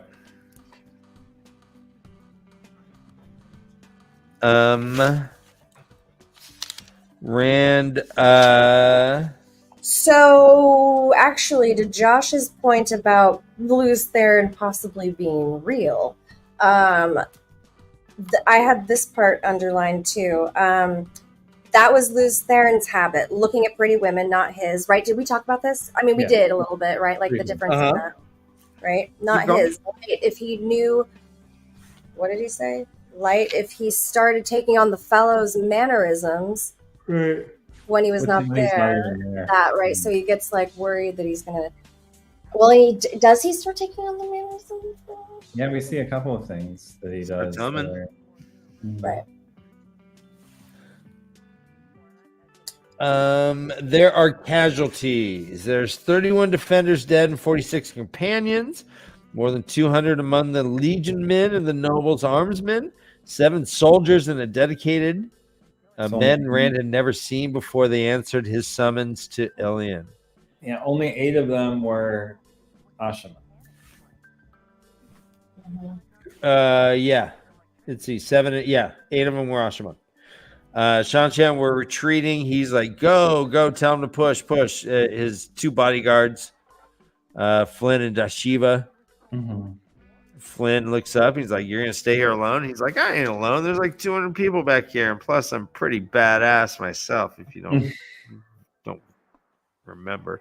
He's like, "All right." And pretty much the minute they go, he gets hit with an arrow. In the knee? Nope. It says, let's see. He was in stunned amazement. He stared at the dark fletching of an arrow stuck through his right arm. Thank you. He groaned. He collapsed. Something ran down his face. Hold on. I have a hard time. Is that a drinking obligation? He nearly tripped over his sword. With a groan, he collapsed. Something ran down his face. Yes. Absolutely. Uh-huh. Guys, are you seeing what I'm seeing? I see me. Uh-huh. I know see what you're talking me. You see what I'm saying, guys, in your head? I don't know what you're talking about. Come on. Dan's into animal husbandry. No, what ran down his face, right? Tugging his horse along the A ridge. loving spoonful. Oh, tugging his horse along the ridge? Jesus, no, no. All right, that's hard. That's no, I cannot. I'm out of liquid. Jesus. Yeah, it was a. Yeah, he gets hit with an arrow, and all these Shanshan just come up from the north.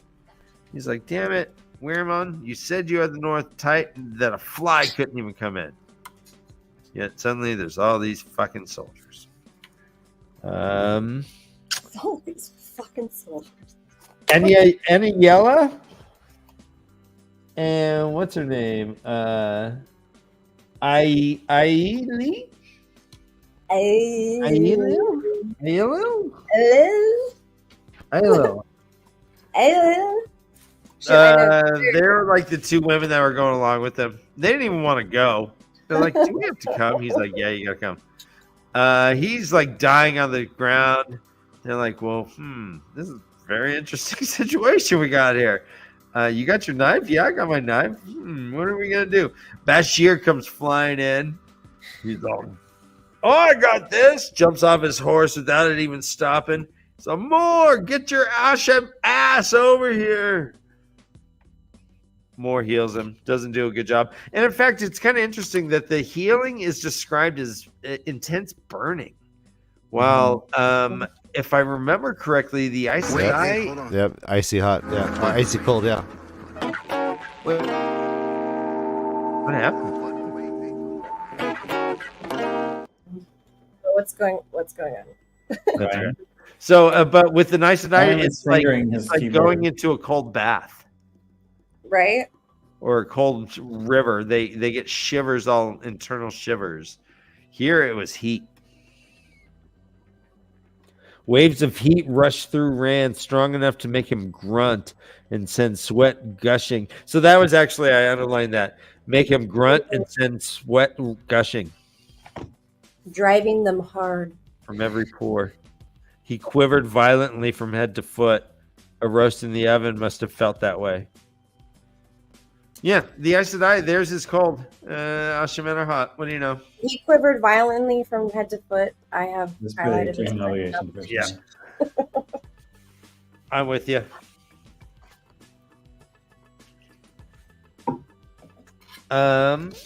Driven deep.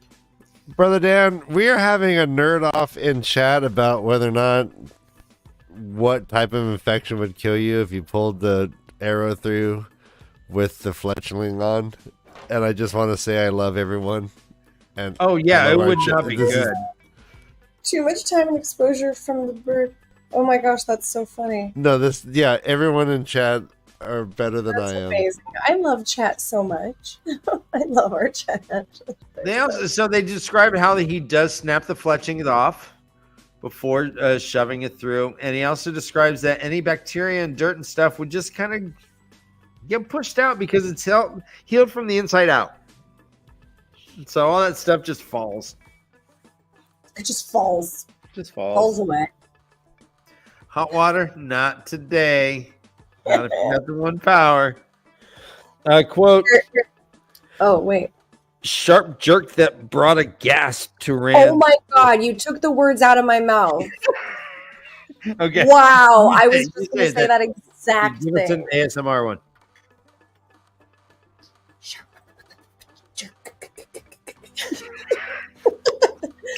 Bruh. Other men simply exploded. I can't even do it. Other men simply Okay, yeah. exploded. Jesus. You know, God. taking it in context, it's a really sad thing. Taking it out of context, Yeah. RJ's a There- perv. There ain't no fog of war in Josh's mind. It's all clearly laid out. It's all there. It's all there, baby. That's So funny. Bashir wrote up. Oh, I there's don't one think more. it's answered. So let me ask the same Hang on. question that Rand asks. He's When not Bashir stopping. wrote up, he Won't says, stop. Wait, what? He's not stopping. Wait, what? One more. One more. Oh. The writhing snake, his command. Nice. Okay, that's a good one. That's a good one. Sorry about that. We love you, Dan. When Bashir rides up on the two ladies, he says, quote, "It would be like this at the last of it," he growled, and he gave the two women suspicious glares. What do you mean the last of it, Rand? And then, Rand says later, "What do you mean at the last, Bashir?" And he didn't answer. What was going on there? Bashir thought they were going to kill Rand. And Rand thought they were going to kill Rand. With a knife. It would be like this at the last. Weird grammar, by the way. Last battle, I guess, maybe? At the last. Yeah. Like at the end. It would be like this at the last. Like at the end. That's how I interpreted it also. Was like, it would be like this at the last battle or like at the end. And it is a weird way to say it, though. You're right. Do you think they're trying to harm him? Yeah. I don't understand what happened with the women. It was weird. Two women drew back from him hastily, but then did so did the men, except for Bashir. I don't know. I'm not super clear on Well, what happened. Rand thinks that she either puts a knife away or pulls a knife out. Uh-huh. Wasn't this the one where is this the knife that has the ruby? Yeah, a ruby sparkled blood red on the hilt. So yeah. Right? Isn't this does she have the dagger? Whoa. No. So Maybe? is this... It says Is a this- ruby sparkled blood red on the hilt. I mean, it does sound like the dagger. A ruby. Oh, Jesus. Nice. Okay, well, how would. Okay. So So it would wow. have to be Padden Fane in disguise. the Lance Captain could break off enough men to get us away. We could be miles away. So wow. If it's Padden Fane, though, I mean, isn't that who has the dagger right now? is it? Have we seen him kind of do that trick where he It just just- becomes no. someone else? No. Is it just maybe another knife with rubies on it? Why would they say that? Why would he say that? Yeah, that's not. It could also be a wedding knife, like an Ibudari wedding knife, I was thinking. He was not Doesn't sure. one red gem mean that they had one son and it died? Maybe it's just like a symbol of darkness.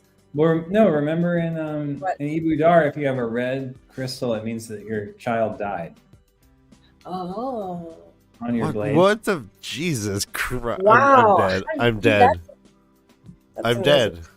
They I were just like died. different colors and they mean different things. I just died. Oh, I need Killed a Ryan.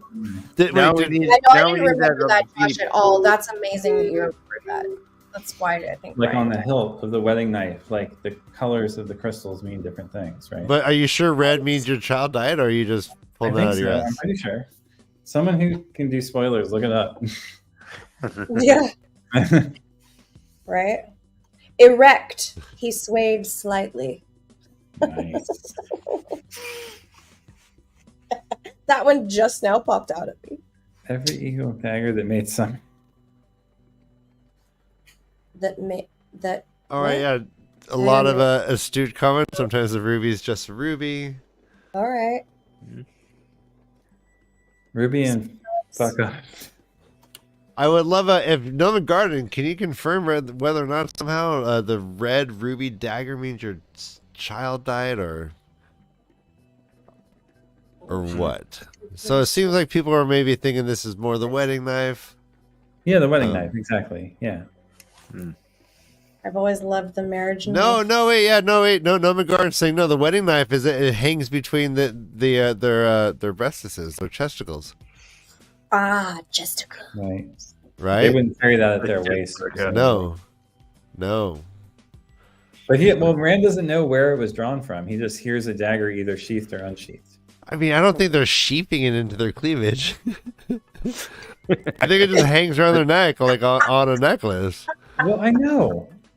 So I don't think it's anything. Well, then it can't be the wedding knife. All right. It It takes- doesn't matter. You know, yeah, we're. I don't. Well, I mean, all We can right. keep Well, going. your consensus is that you think that she was going to kill him, but when they're getting attacked, yeah, let's see it. There we go. Okay. I don't know that her intention was to kill them or not. I'm saying I don't know what happened with them. Well, and he the manner of her death, whether in a duel or otherwise. If you die in a duel, you have a red ruby. Red. Right. Wow. God, those people are fucking badass. And then when the fight starts, she's just like, "Ride, you dogs! Fight!" Yeah.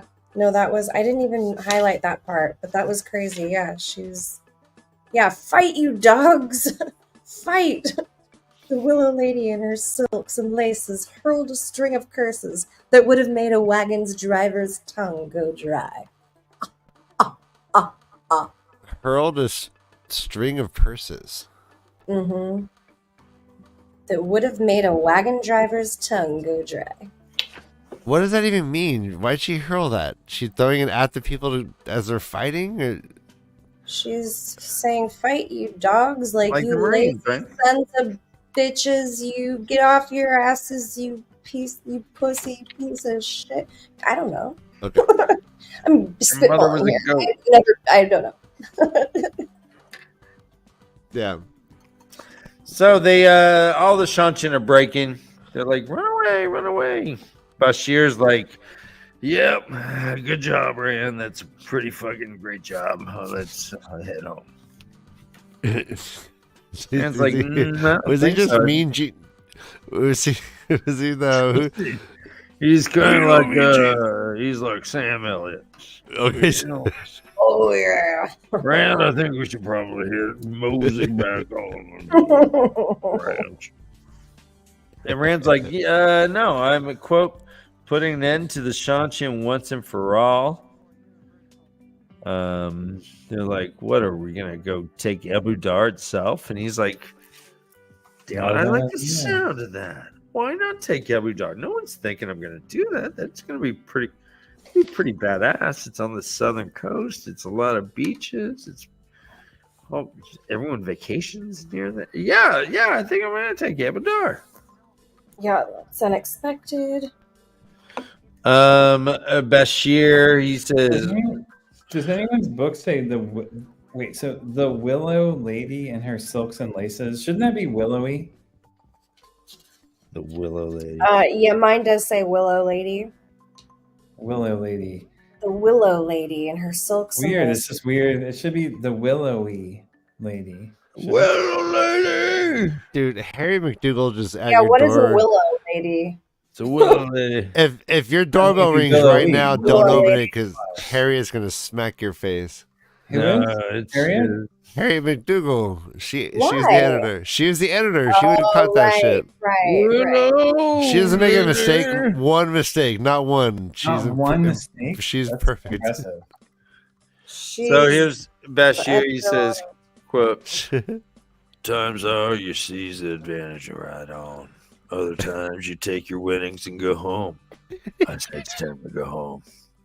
Haran's like, "You're a pussy. We're going on, baby. I'm pressing my luck." Hey, they're like, "Oh, you're not gonna pass your spins?" He's like, "No, I'm pressing my luck. No whammies, no whammies." Yeah, stop. Jesus, Dan, that's so great. That's so funny. You have to. I hope that character returns. Oh, Bashir. You're that voice. Oh yeah. Sam Elliott's voice. Yeah, Jesus, yeah. She All right, so chapter 24 is the time for iron. This one is the battle chapter, guys. Ugh. Freaking Goes battles. on. And it starts off with Woo! We made it. Capitan General Kenmar Mirage. Kenmar And Mirage. Mirage. And he is a captain general. He's also part of the Blood, which means he got promoted up to the Blood. He gets to paint his nails. A couple of them. Not all of them. Just a couple. But still, it's better than most. He also gets to grow his nails long. It's kind of cool. I don't know. It's kind of a big thing. His parents are really proud. It's kind of a big deal. I don't know. Stop. I mean, yeah, it's kind of a big deal. Whatever. I mean, yeah, and the pay is great. Pays pretty fucking good. I'm just saying. You see that Tesla? I don't want to brag here, but I get Like I ordered that Tesla like 8 months ago, and I like paid for it and didn't even have a car for 8 months. That's how I didn't even care. So, Kay, do you think that Rand's course of action here is going to go well? And it's going to end well? Wait, in what way? What do you mean? Like the way Rand's acting and how he's ignoring Bashir and like what he's doing. Do you think it's going to end? Did you think it was going to end well while you were reading it before you knew what was going to happen? I don't remember thinking like, oh man, this is super out of character or anything, or like, oh wow, he's really fucking up for the first time or something. You know, it's like he tends not to listen to people that have a lot of reason so far, you know, and that's like Moraine? That's kind of like Moraine, and so it's kind of a pattern, and so I don't remember feeling like, you know, it's just like, okay, well, yep, here, yeah, of course. That's a good point that you make, Josh, is that of the people, most people were like, yeah, let's go get the Shanchan. Bashir and Gregorin, who are like the most respected as far as like the way they're written, advised against it. They're like, just go home, boy. It's time to go home. And so he decided not to listen to them. He's like, nope, I need to get rid of this pest now. I drove them away once. Now I'm going to drive them away again. Make sure they never come back. Right. Josh and Kay, do you think that this is, maybe it was, you felt that he was taking risks and whatnot, but was he justified in a certain way of saying, I really got to rid myself of this. This is something I don't need in my life?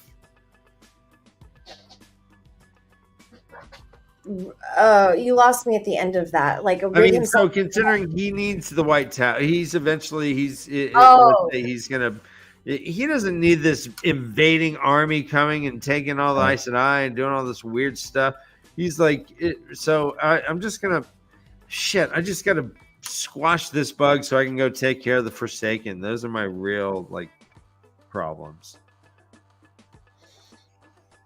I don't know, Josh.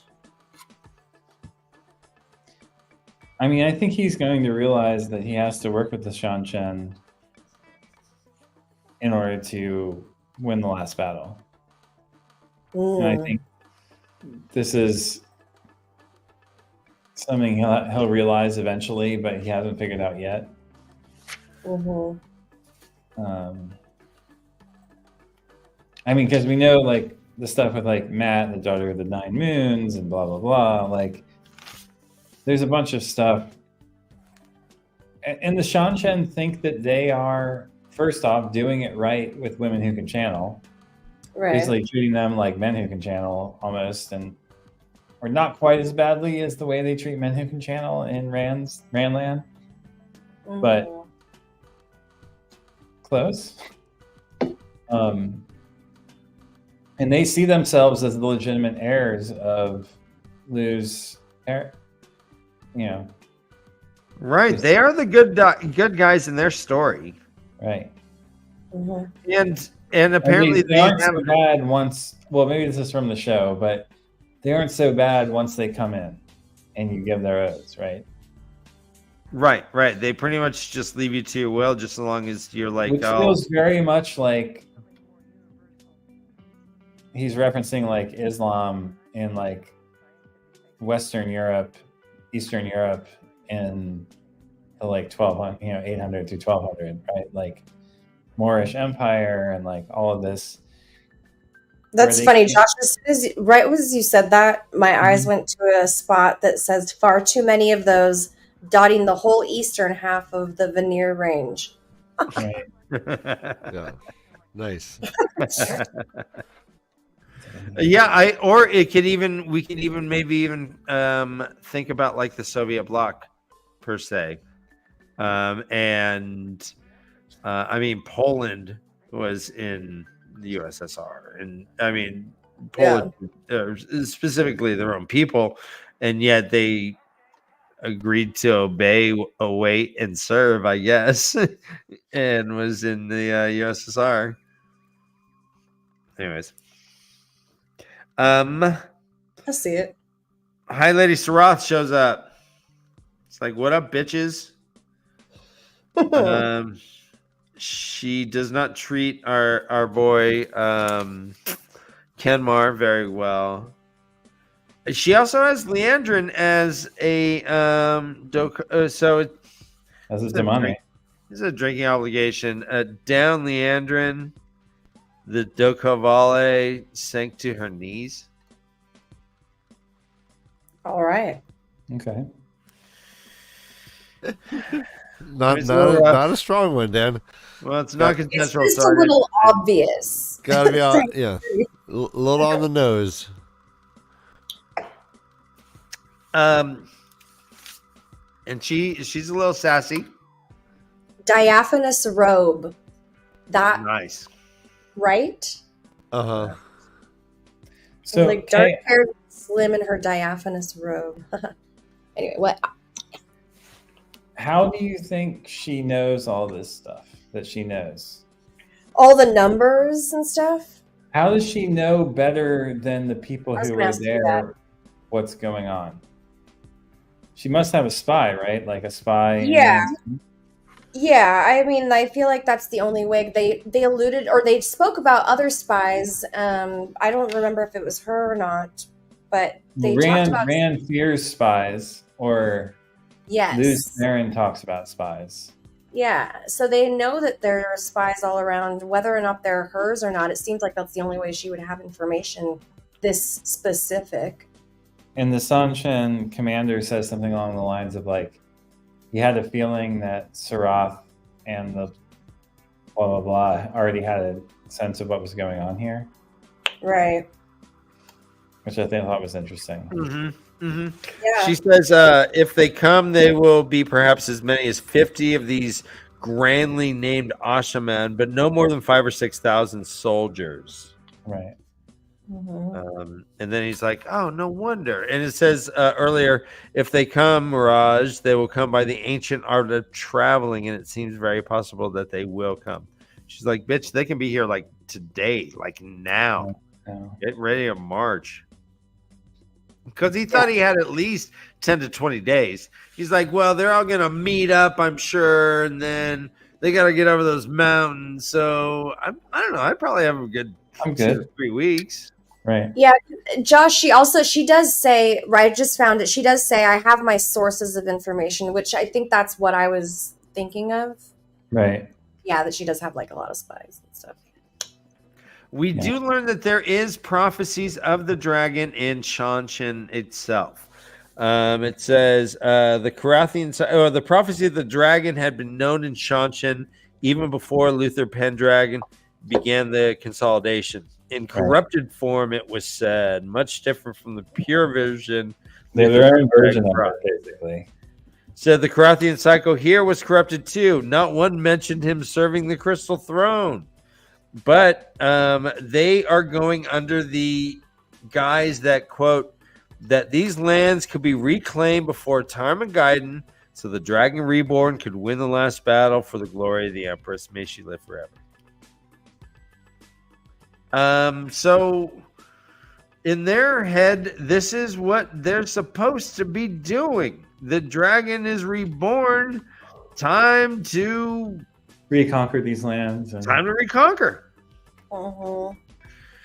So I don't know. It sounds a lot of like kind of propaganda and double speak, right? Like, Yeah. why do they always think her, may she live forever or whatever, right? Like, I know it's kind of culty, so right? brainwashed. Like, it almost sounds kind of culty. Yeah, it's brainwashed or culty for sure. So it's clear that like some revisionism might be involved in what they learned. And Or I'm not sure exactly where it happens in these readings, but we have a POV where he mentions that the prophecies are corrupted. Mhm. What do you think about that? Well, Ryan, I'm sorry, I just got weird in my head. I think the Shanshan are very much like Scientologists. Yes. Okay. Yes. One. So Shots fired. Okay. That's what I'd like to say. I think that's brilliant. Can you back that up? I think that sums it up. No, well, back it up. Come on, Josh, you back it up. I don't know anything about it. Back it up. Well, it's like, it's based on a lie, right? Yeah, no, it's all based on a lie. It's a bunch of bullshit, and it's and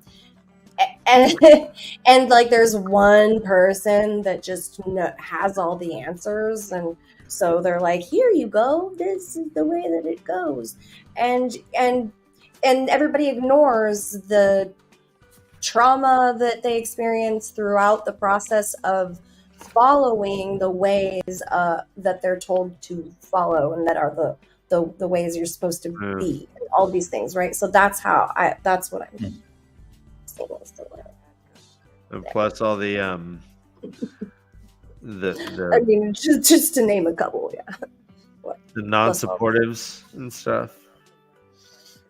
And the people like the non-believer type people, like anybody that doesn't believe in it is like completely just ostracized from the entire community. Can't not believe in what we're talking about.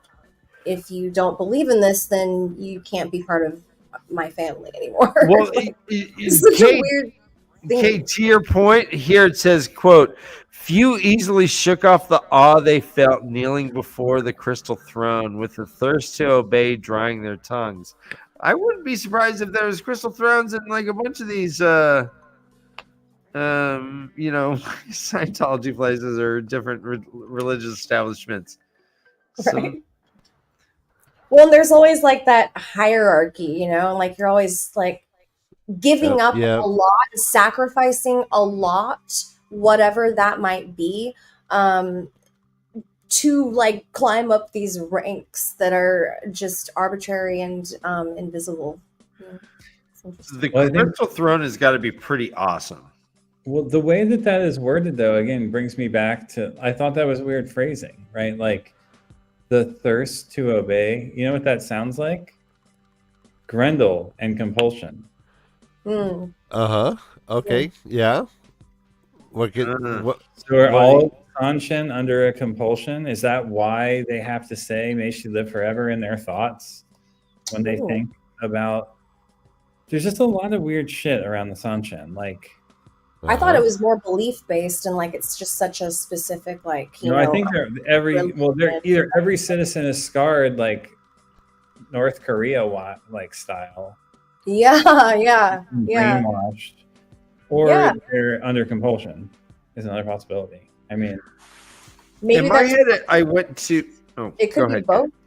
It could be both. Like maybe that's part of it. Maybe compulsion is part of their ways or would everyone have to experience it, or would just enough people have to experience it to create the fervor amongst you know what I mean? Like how many people like is a throne somehow like geographically affecting an area, or you know what I mean? Maybe or is it has something to do with the callers and the way that they I don't know, the way that they interact with each other and have power over shit. Maybe they have a Terangrial. Those, Terangrials or some kind. Sangreal. I mean, I'm just imagining, like, we know that in their culture, Damane, the Suldam can channel, yet they're given a position of power. It's not hard to imagine that the Empress might be able to channel secretly and could use their power to, brainwash the people. Yeah. Yeah. Just that. These are great questions. In my head, I likened it a bit, and I don't mean to. Are you like it? Are you? I'm sorry. I don't mean to. Go ahead, Ryan. No, I'm just like, are you answering the question for him? I'm sorry. He's just saying how he thinks about it. Okay. No, we'll move on. Yeah, no, let's just let that was great. Yeah, like that was a great, amazing. I'm sorry. Yeah, let's move on. Where are we at, Ryan? Word. What are we talking about? I'm just kidding. Yeah, no, I deserve that.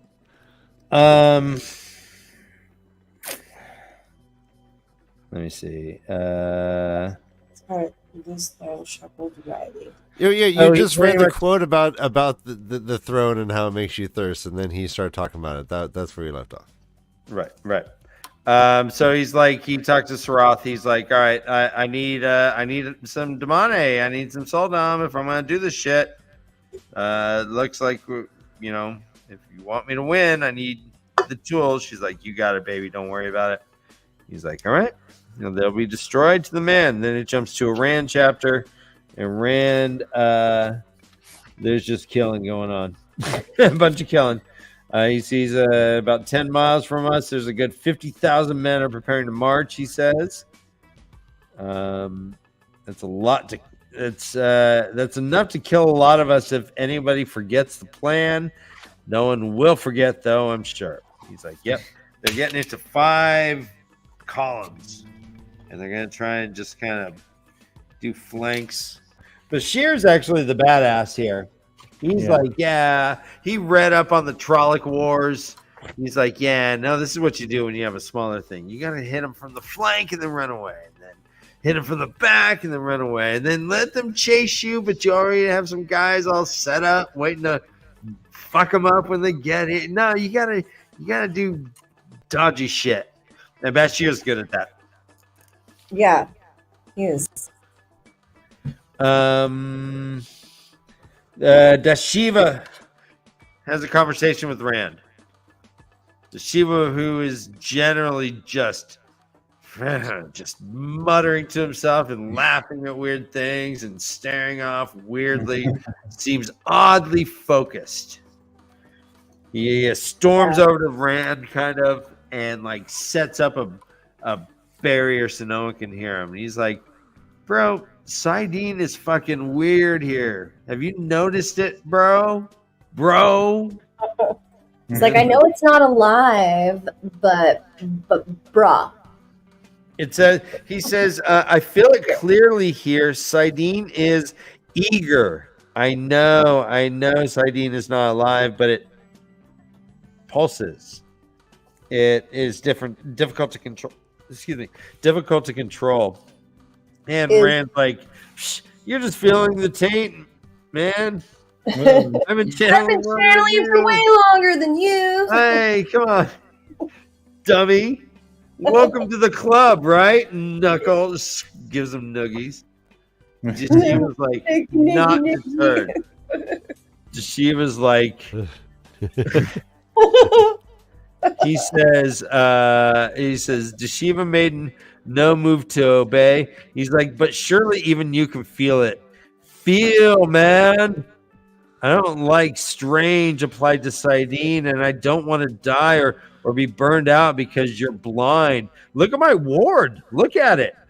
And he's like, yeah, that shit's vibrating. He's like, that's weird. Moore said that Sidene was strange near Abu Dar. And that's kind of where they're pressing. And it is strange indeed. Drinking obligation. Let's go. A pulsing, quivering in his fist. Oh, jeez. That's a good one. All right, that might be one of the best ever. Well, there was a couple words I omitted in between. No, you can't do that. Mm-hmm. No. There was Ryan, there was an ellipses. A pulsing, quivering in his fist. Ellipses. Yeah, we know what that is. Yeah. See? It says that he says that the ward, quote, "This is a simple ward, but it did not want to form. Then it snapped together like pulling out of my hand." Another drinking obligation. It's always hard, and it still does what you want. Okay, that's good. Okay. And then we jump to Kenmar again. Attention, Kenmar shoppers. I know. I was thinking he sounds like a brand. They're like, oh, they're closing in. They're only 5 miles away. He's like, yeah, they got 5 columns. They're like about a mile apart in each of them. He's like, all right, fine. He's like, let's do it. He looked at Lassane, who's been kind of his like smart person, and she starts to sweat.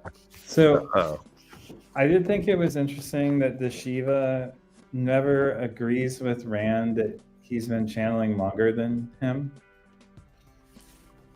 Yeah, he says, I know how long you've been channeling. Which, again, fits my theory that the Shiva might be someone else in disguise. Yeah. Oh, okay. I still think the Shiva might be like a shapeshifter or a dark friend or a Forsaken, potentially.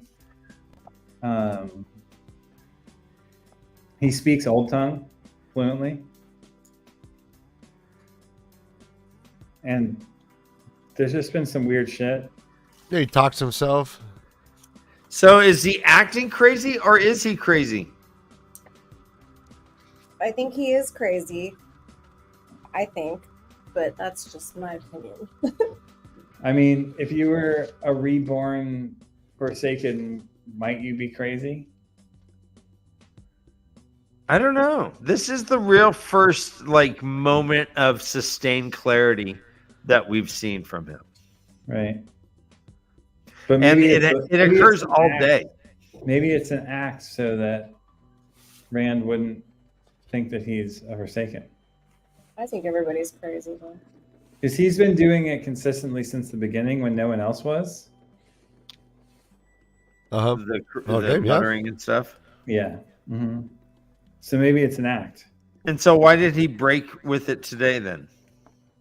Because he got so mad that Rand put himself above him by saying that he channeled for longer. Well, but I mean, just the initial impetus for him to go over to Rand and tell him that Sidene is different. I mean, it seems that if this was a facade that he's been holding for the entire time, he did it before. He broke that facade before he got mad. Did he? Yeah, he went over to say Sidene is weird, and Rand said, I've been channeling longer than you. You're just experiencing the taint more, buddy. Don't worry about it. And he's like, yeah, I know how long you've been channeling. Yeah, maybe so he look was at my just got fucking sick of weave. Rand telling him that Rand knew better than him. But he formed the weave and walked over to him beforehand. He wasn't the muttering fool beforehand. He really did seem to want to talk to him about Sidene. Yeah, Rand even noticed how clear he was before he got mad at him. And Rand still is like, shh, fuck, yeah, I'm the boss of you. Just do your job, Cupcake. Well, I mean, I have. What do you think? Like, why? I have theories. Like, what do you think it could be? Like, so if he is a Forsaken or a powerful Dark Friend, and they're going into some sort of battle, but Sightings acting weird, and the leader isn't aware of this, like, He could be worried about Rand burning himself out. yes, because, why would I mean, like, on some level, then who does that help you Or they just got fed up. It says even here, pesty, like a teacher lecturing a particularly dense pupil. Right, but why did he get to this point? I mean, he takes his horse over because he's been trying to manipulate Rand this whole time and failing. By just so you think he's being emotional at that moment, like he finally cracks and was just like, "Damn it!" Like was he like was fucked up? He's like, "Dude, I actually need to talk. I need to drop the facade, and bro, we need actually a mano a mano." Sidene is weird, aren't you feeling it, man? Yeah. I mean, yeah, I'm down with. I'm with Dan. Did he do it because he was genuinely concerned, or concerned for himself, or concerned for Rand? Or just concerned that Sidene was fucking weird. Yeah, I think that he was just concerned. Yeah, he was genuinely concerned, right? Like, well, they're going into a battle. It'd be like, hey, our GPS is off, and the guy who's gonna like launch the nukes is just like, what do you mean? They're gonna go where I say they're going. You're like, no, brother, you're putting us all at risk. So it could be self-preservation. It could be that he's genuinely like, whoa, what's happening? Like I took it as that he was like very just like taken aback and like confused. But how would he know this? Like, Rand, aren't you noticing this is happening? Yeah. What the fuck is going on? This is happening. How are you not seeing it? Look harder. You know, it's like you're holding Sidene like Rand just isn't listening to reason again. You know. Mm-hmm. How would he know this though? Like how would he know the whole tongue? How would he know this information about the quip? No, yeah, that is kind of bolsters your argument that it might be some sort of Forsaken. That's an interesting argument. I like that. I don't know what it is. Nothing can twist Sidene, and if it could be twisted, we'd have felt it back in the mountains. Well, there was something there yesterday, but it was so small. I feel it here clearly, though. Sidene is eager, right? Like, he's talking with authority, right? But everyone is feeling it except for Rand, and it's just I think he's floating in the. Rand's been dealing with being sick. Yeah. Anyhow. Right. So. Yeah, but also kind of it's in line with everything that's frustrating about Rand right now. He's just like headlong, moving forward. Yeah. He's not listening to any reason again. He's being Rand still, you know. Yeah, I mean, Bashir had logic in the last chapters too, and he didn't listen. For reals, yeah. I mean, this whole let's go to Ebodar seems to be on a whim, on a lark, right. on like a isn't that funny? What if I just get this idea from this random person and I just do it? Ha ha ha! Damn it, that sounds great. King of Ebodar, I like that. Well, so I thought that it was interesting how once Rand does take hold of the one power, right? And he's like, oh, okay, this is weird, you know, right? Like the ward stood solid as it should be, but the individual threads of the power shimmered with faint movement. Like there's a ton of stuff that's like weird. He's like, oh, okay, this is not right. And then he thinks because of that he's not going mad at all. He's like, oh, good. It's not just me. I'm not losing my mind. It's this. And everybody's dealing with it. And you know what? If you are like feeling hallucinatory and you're like, oh shit, what's going on? Like, and then everyone's like, are you kind of tripping a little bit? And everyone's like, are you kind of tripping a little bit? Thank God, me too. Then you feel a little bit better. You're like, all right, everyone's tripping. We got dosed with something. At least, you know, misery loves company. Everybody's tripping out. Okay, fuck, good. Whew. Yeah. We jumped to a POV of Bertome.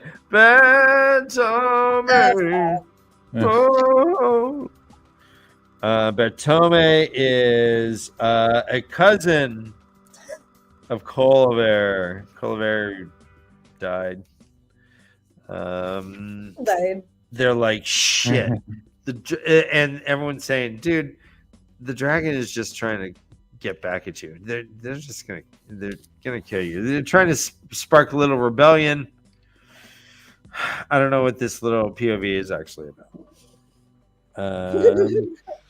Right, yeah, Not really sure why it's here. They're yelling battle cries. Saigon and Kyrian. There's another one that says I don't know. There's a couple of calls. They're done. And then we have someone named Varric. Varric is with the blood, or with the Shanshin. Here's some of the battle cries. Den Lucianos and the bees. Annalyn, rally to Annalyn. Halen for the High Lord Suramon. And he's like, oh, I know that one. High Lord Suramon. Yeah, that's my boy. Okay, I got it. Okay, that's one dog.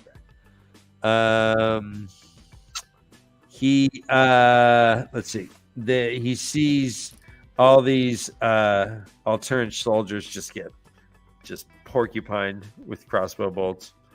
Let's see. He's seen 100 Terrabonners face one lone man in a black coat, 100 Lancers against one, and the Terrabonners had been ripped to shreds, literally ripped to shreds. Men and horses simply exploding as fast as he could count.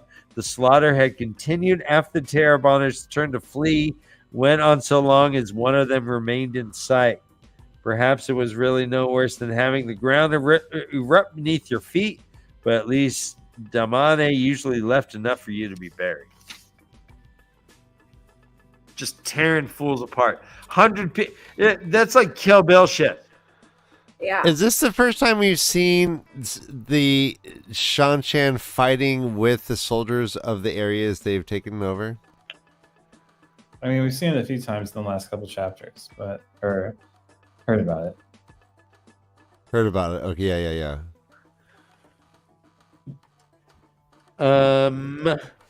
So our man, Varric, he's like, all right, time to go. Madness is coming. A group of alieners, they fell on us. They had a black coke. Chaiman died, or Chianmai? Chanmai. He died. And then he's like, I'm assuming control. We're disengaging and turning south. It's like, what? That's going to take us days. Are you kidding me? There is a drinking obligation. There's something that he says is a jolly bag. Jolly bag. Yes. All right. Jolly bag. Drink? Yes. All of us. Okay. I need a refill. I'll be right back.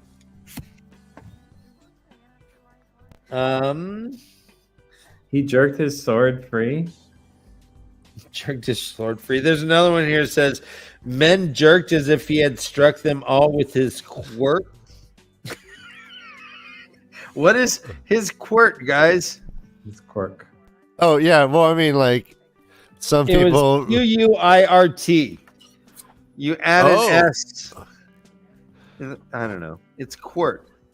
Oh, we have Josh. What is quirt? What is a quirt? Josh, what is a quirt? I You don't know know. grok quirt? Josh, no grok quirt? Come on, Josh. Come on, Josh. Quirt. Grok quirt. Oh, guys, by the way, Elon Musk is doing a new, he's doing an AI thing, and he's calling it Grok. Of course he is. And I was 'Cause like, he wants the show. Okay, a quirt is a short-handled riding whip with a braided leather lash. I got your braided leather lash. Court. Okay, yeah. Had struck Or- them all with his quirt. Man jerked as if he had been struck them all with his quirt. Or you can quirt as a verb, which means hit. So, and then the sentence example is Claggart courted her again and again. Oh, gee. I know. That's a big obligation right there. That doesn't Jesus. really, that's the dumbest sentence, by the Or way. or it's trigger warning. Jesus. Yeah, that's the dumbest sentence. It suggests that there's some domestic violence there. It also is just, you're just adding that word And again. Yeah. repeatedly. But Claggart, the name of the is Claggart. Claggart. Have you met a Claggart? Yeah, no, that was the last name of the people in the Beverly Hillbillies. Are you kidding me? Yeah, I am. It's Clampett. Asshole. All right. Bashir, my man Bashir, guys. I love Bashir fucking listens to Bruce Springsteen and like Johnny Miller. He drinks Bud Light. He doesn't care about the whole gender fluid thing. He was like, nah, no Bud Light. I'll drink Bud Light because I like it. Bashir does horse tricks. Bashir is the voice of reason here. And here it's a Bashir POV. He points out that just because you begin a battle facing west, does that mean that you end up that way? Quote, the young Ashaman stood by himself, mouth tight, fingering. Yes, Yep. yes. You were on top of him. Yes. So let's see. He says he's talking to Roshade. He's like, Roshade's like, aren't we killing enough of them for you? As far as I can see, we're about done. Bashir nods. He's like, yeah, most of them were dead, but and again, that's where we hear the Trolloc War stuff. Slash at the flanks and run. Slash at the rear and run. Slash and run. Slash and run. He said that he had seen more enemy dead than in any fight since the Blood Snow. Which we've heard of that through Tam Thor's eyes. A good third of his Saldeans lay dead. Nearly half his force was dead, all told. And this is with Ashaman sometimes being able to heal people on the road. And he said that the Ashaman were growing hesitant. Yeah. So his horse is named Quick. Oh, you hit quick with a quirt? Is Quick chocolate milk? Yeah. No, I'm saying you hit quick with the quirt over and over. Quick. Over and over. I quirt Quick on his flank. Quirk and the quirk with the quick quirk. Quick. Quick. Quirk. I don't know. With the Something quirk. in there though. There's a rhyme in there somewhere. There's a tongue Where did twister. we But get so that? far, it's all just really easy to say. So I don't know. I'm gonna do it, Brian.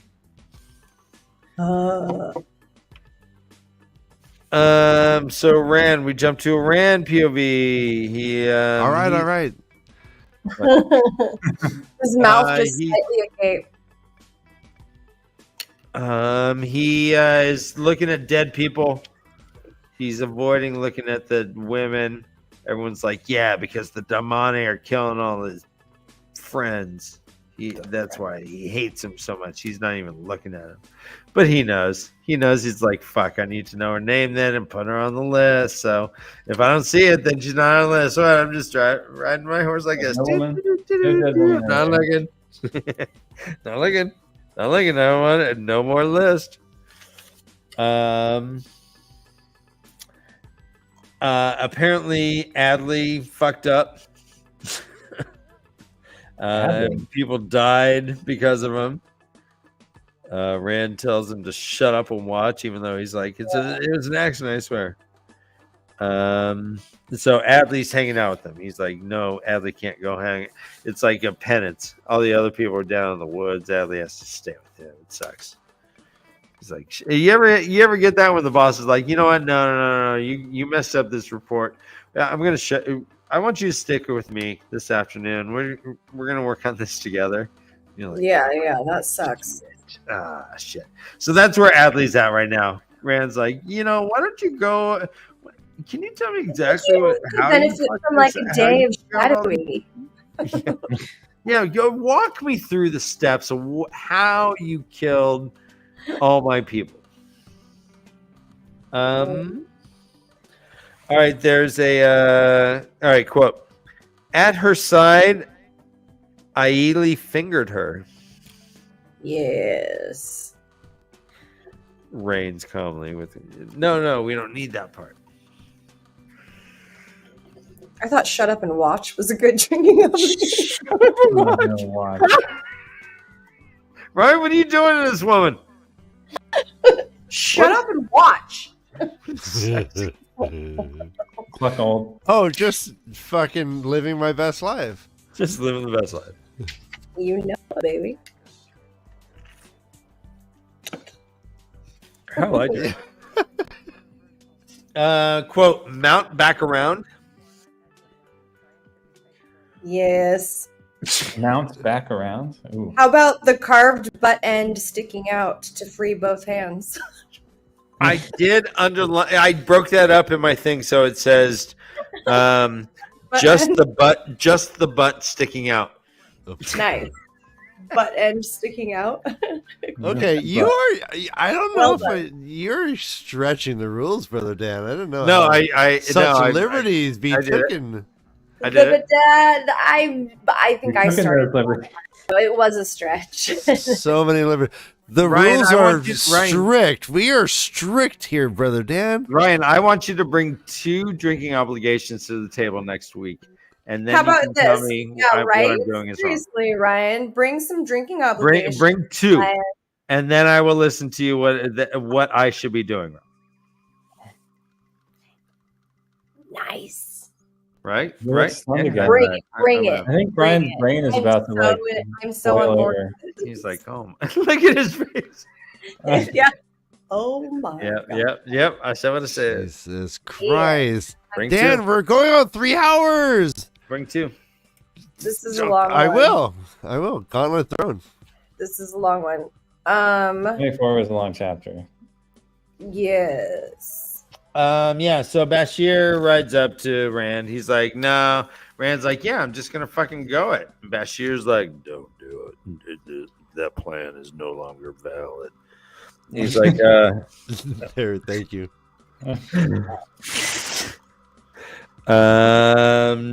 so but Rand says, quote, nobody stands nose to nose with the Dragon Reborn.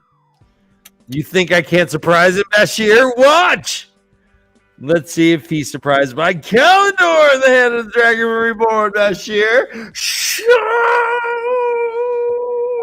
He's like, watch this, bitch. I did this one time. It was really rad. Lightning killed like all my enemies. Watch. Lightning! I have the power. By the power of Grayskull. He Grayskulls out. Turns out he wasn't doing such a good job though, and Bashir had to fucking knock him over. Stop it! You're killing us, man! Stop. Grayskull's out. But before that, Rand's like, Yeah, that's great.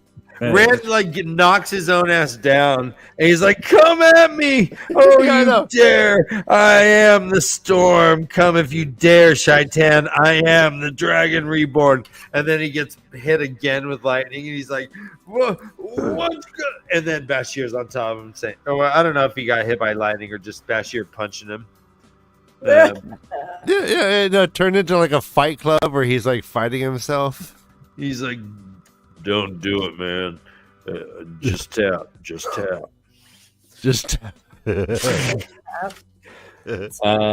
Quote. you just make it Flynn was bending over someone. Nice. Is that going? That's good. Then. Shafts stabbing yeah. down. Yeah, bring them all. Slowly, Bashir climbed off of him and rose unaided on tottering Oh my God. legs. Yes, that's the one I was gonna read.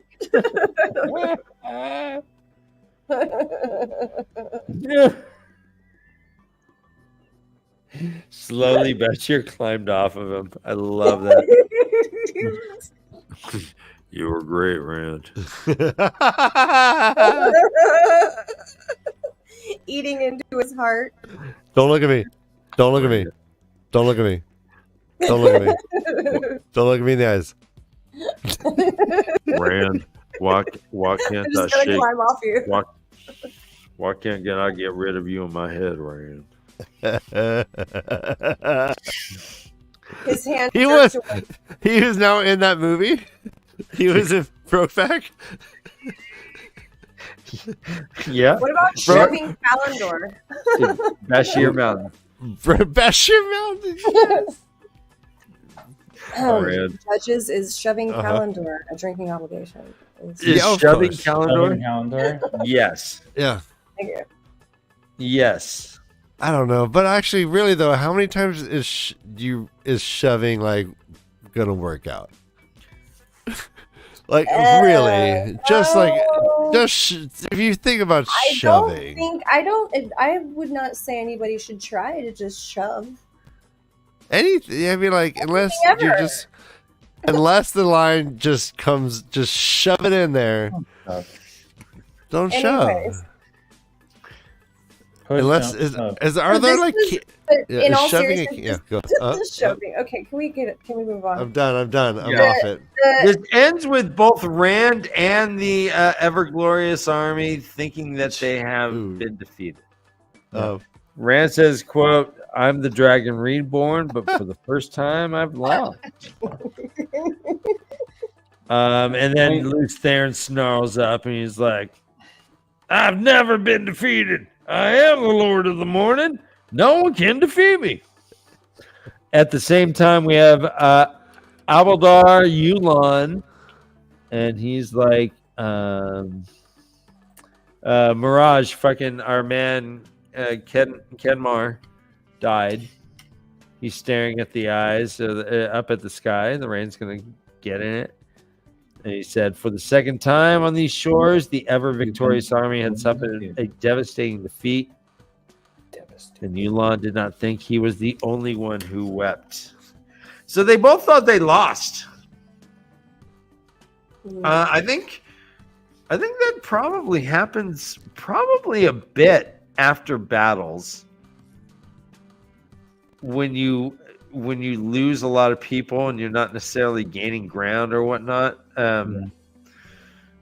It's hard sometimes. Like, it's only in retrospect you think, yeah, okay, I guess we probably did gain some sort of advantage. But this, I guess, was more of a stalemate. I mean, they took down a lot of Shanshin, but Rand also He like freaking accidentally killed a bunch of his own Rand people. broke his whole army. People. Yeah. How many Yeah. people do you think he killed? I wouldn't call this a stalemate. I would call this like a major fuck up on Rand's part. Like, he really screwed the pooch on this. Maybe You know? he needs this. Maybe this is his Taveran bout for humility. What? Say that again? It's getting late. Huh? Maybe he needed a dose of humility, and this is his Taveranness delivering that to him. Like karma? Like Taveranness can be karma, kind of? No, like Taveran, he needed to get knocked off his perch, but not die. But learn a lesson. So maybe Taveran gave it to him. He did say maybe Taveran saved him from like dying Right. A couple earlier. times. Yeah. Right. That's interesting.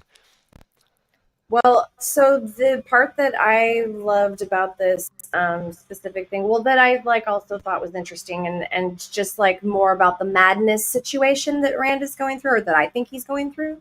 Mhm. This really just kind of looked like somebody lashing out and being narcissistic, and just like having some sort of like, not an anger issue per se, but just like doing something that is so ridiculously gigantic to show off, and you end up shooting yourself in the foot. And it's just it's like, what is wrong with him? What is wrong with him? I just kept feeling like he's just so sick. He's so mentally ill. Like, he's just acting out and doing things that he thinks are a good. What? Why did he think that was going to be okay? Like, just Good idea. aimlessly starts firing off his powers. Well, it You worked know, last time. It worked last time. He just he was like, all right, so maybe this works off my intentions, and I intend for them to die. So, and it didn't work. Manifest this bullet hitting the target. Like, that's so weird. I'm just gonna release this pack of dogs, and some of the pack of dogs were like, "Oh, there's meat Because here." I think that I'm going to say, hey, pack of dogs, go that way and do this thing. No. No. Num num num num num. That's what, right. That's fine. Like a pack of Num dogs. num num num num num num num. That's here. Pack of dogs. Bashir goes down. Is there anything else in this chapter? I mean, No, just I don't know fun if I have it in more. me to do another whole chapter tonight. yeah, I I don't don't think so think either. so But either, what yeah. we'll do is we'll go ahead and read to the end. Let's finish Okay. the book reading wise. We may have to break up its summary in two parts. But yeah, let's go ahead and finish that because it's too late now to jump in. But this Got, battle was like big. this much left, including our last chapter. That's right. how I so we get have about 100 pages left. 100 pages. No, it's this much. Yeah, It's this much, I mean. this We have much. about this much. We have this much left. Wait, let me see. No, hold it up. But that's including our. No, it's about 94 pages if our I'm counting chapter. correctly.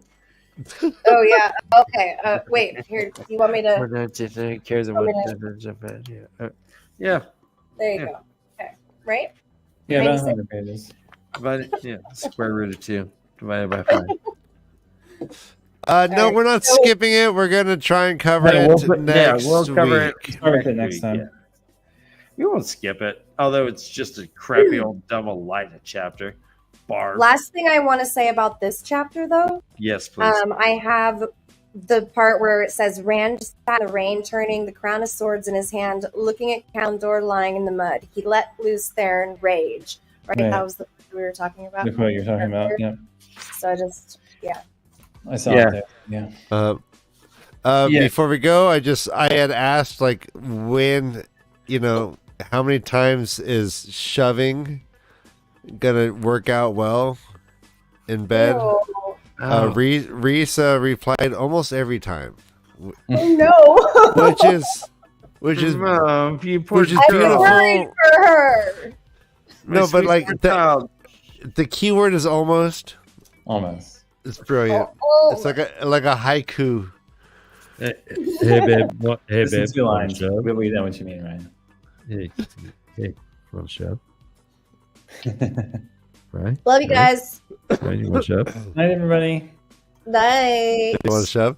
Night, Oh yeah, night. everyone, run for your lives. Oh, wait, no. Victim Yeah. of shove. Because this is. Get to read, you filthy bastards.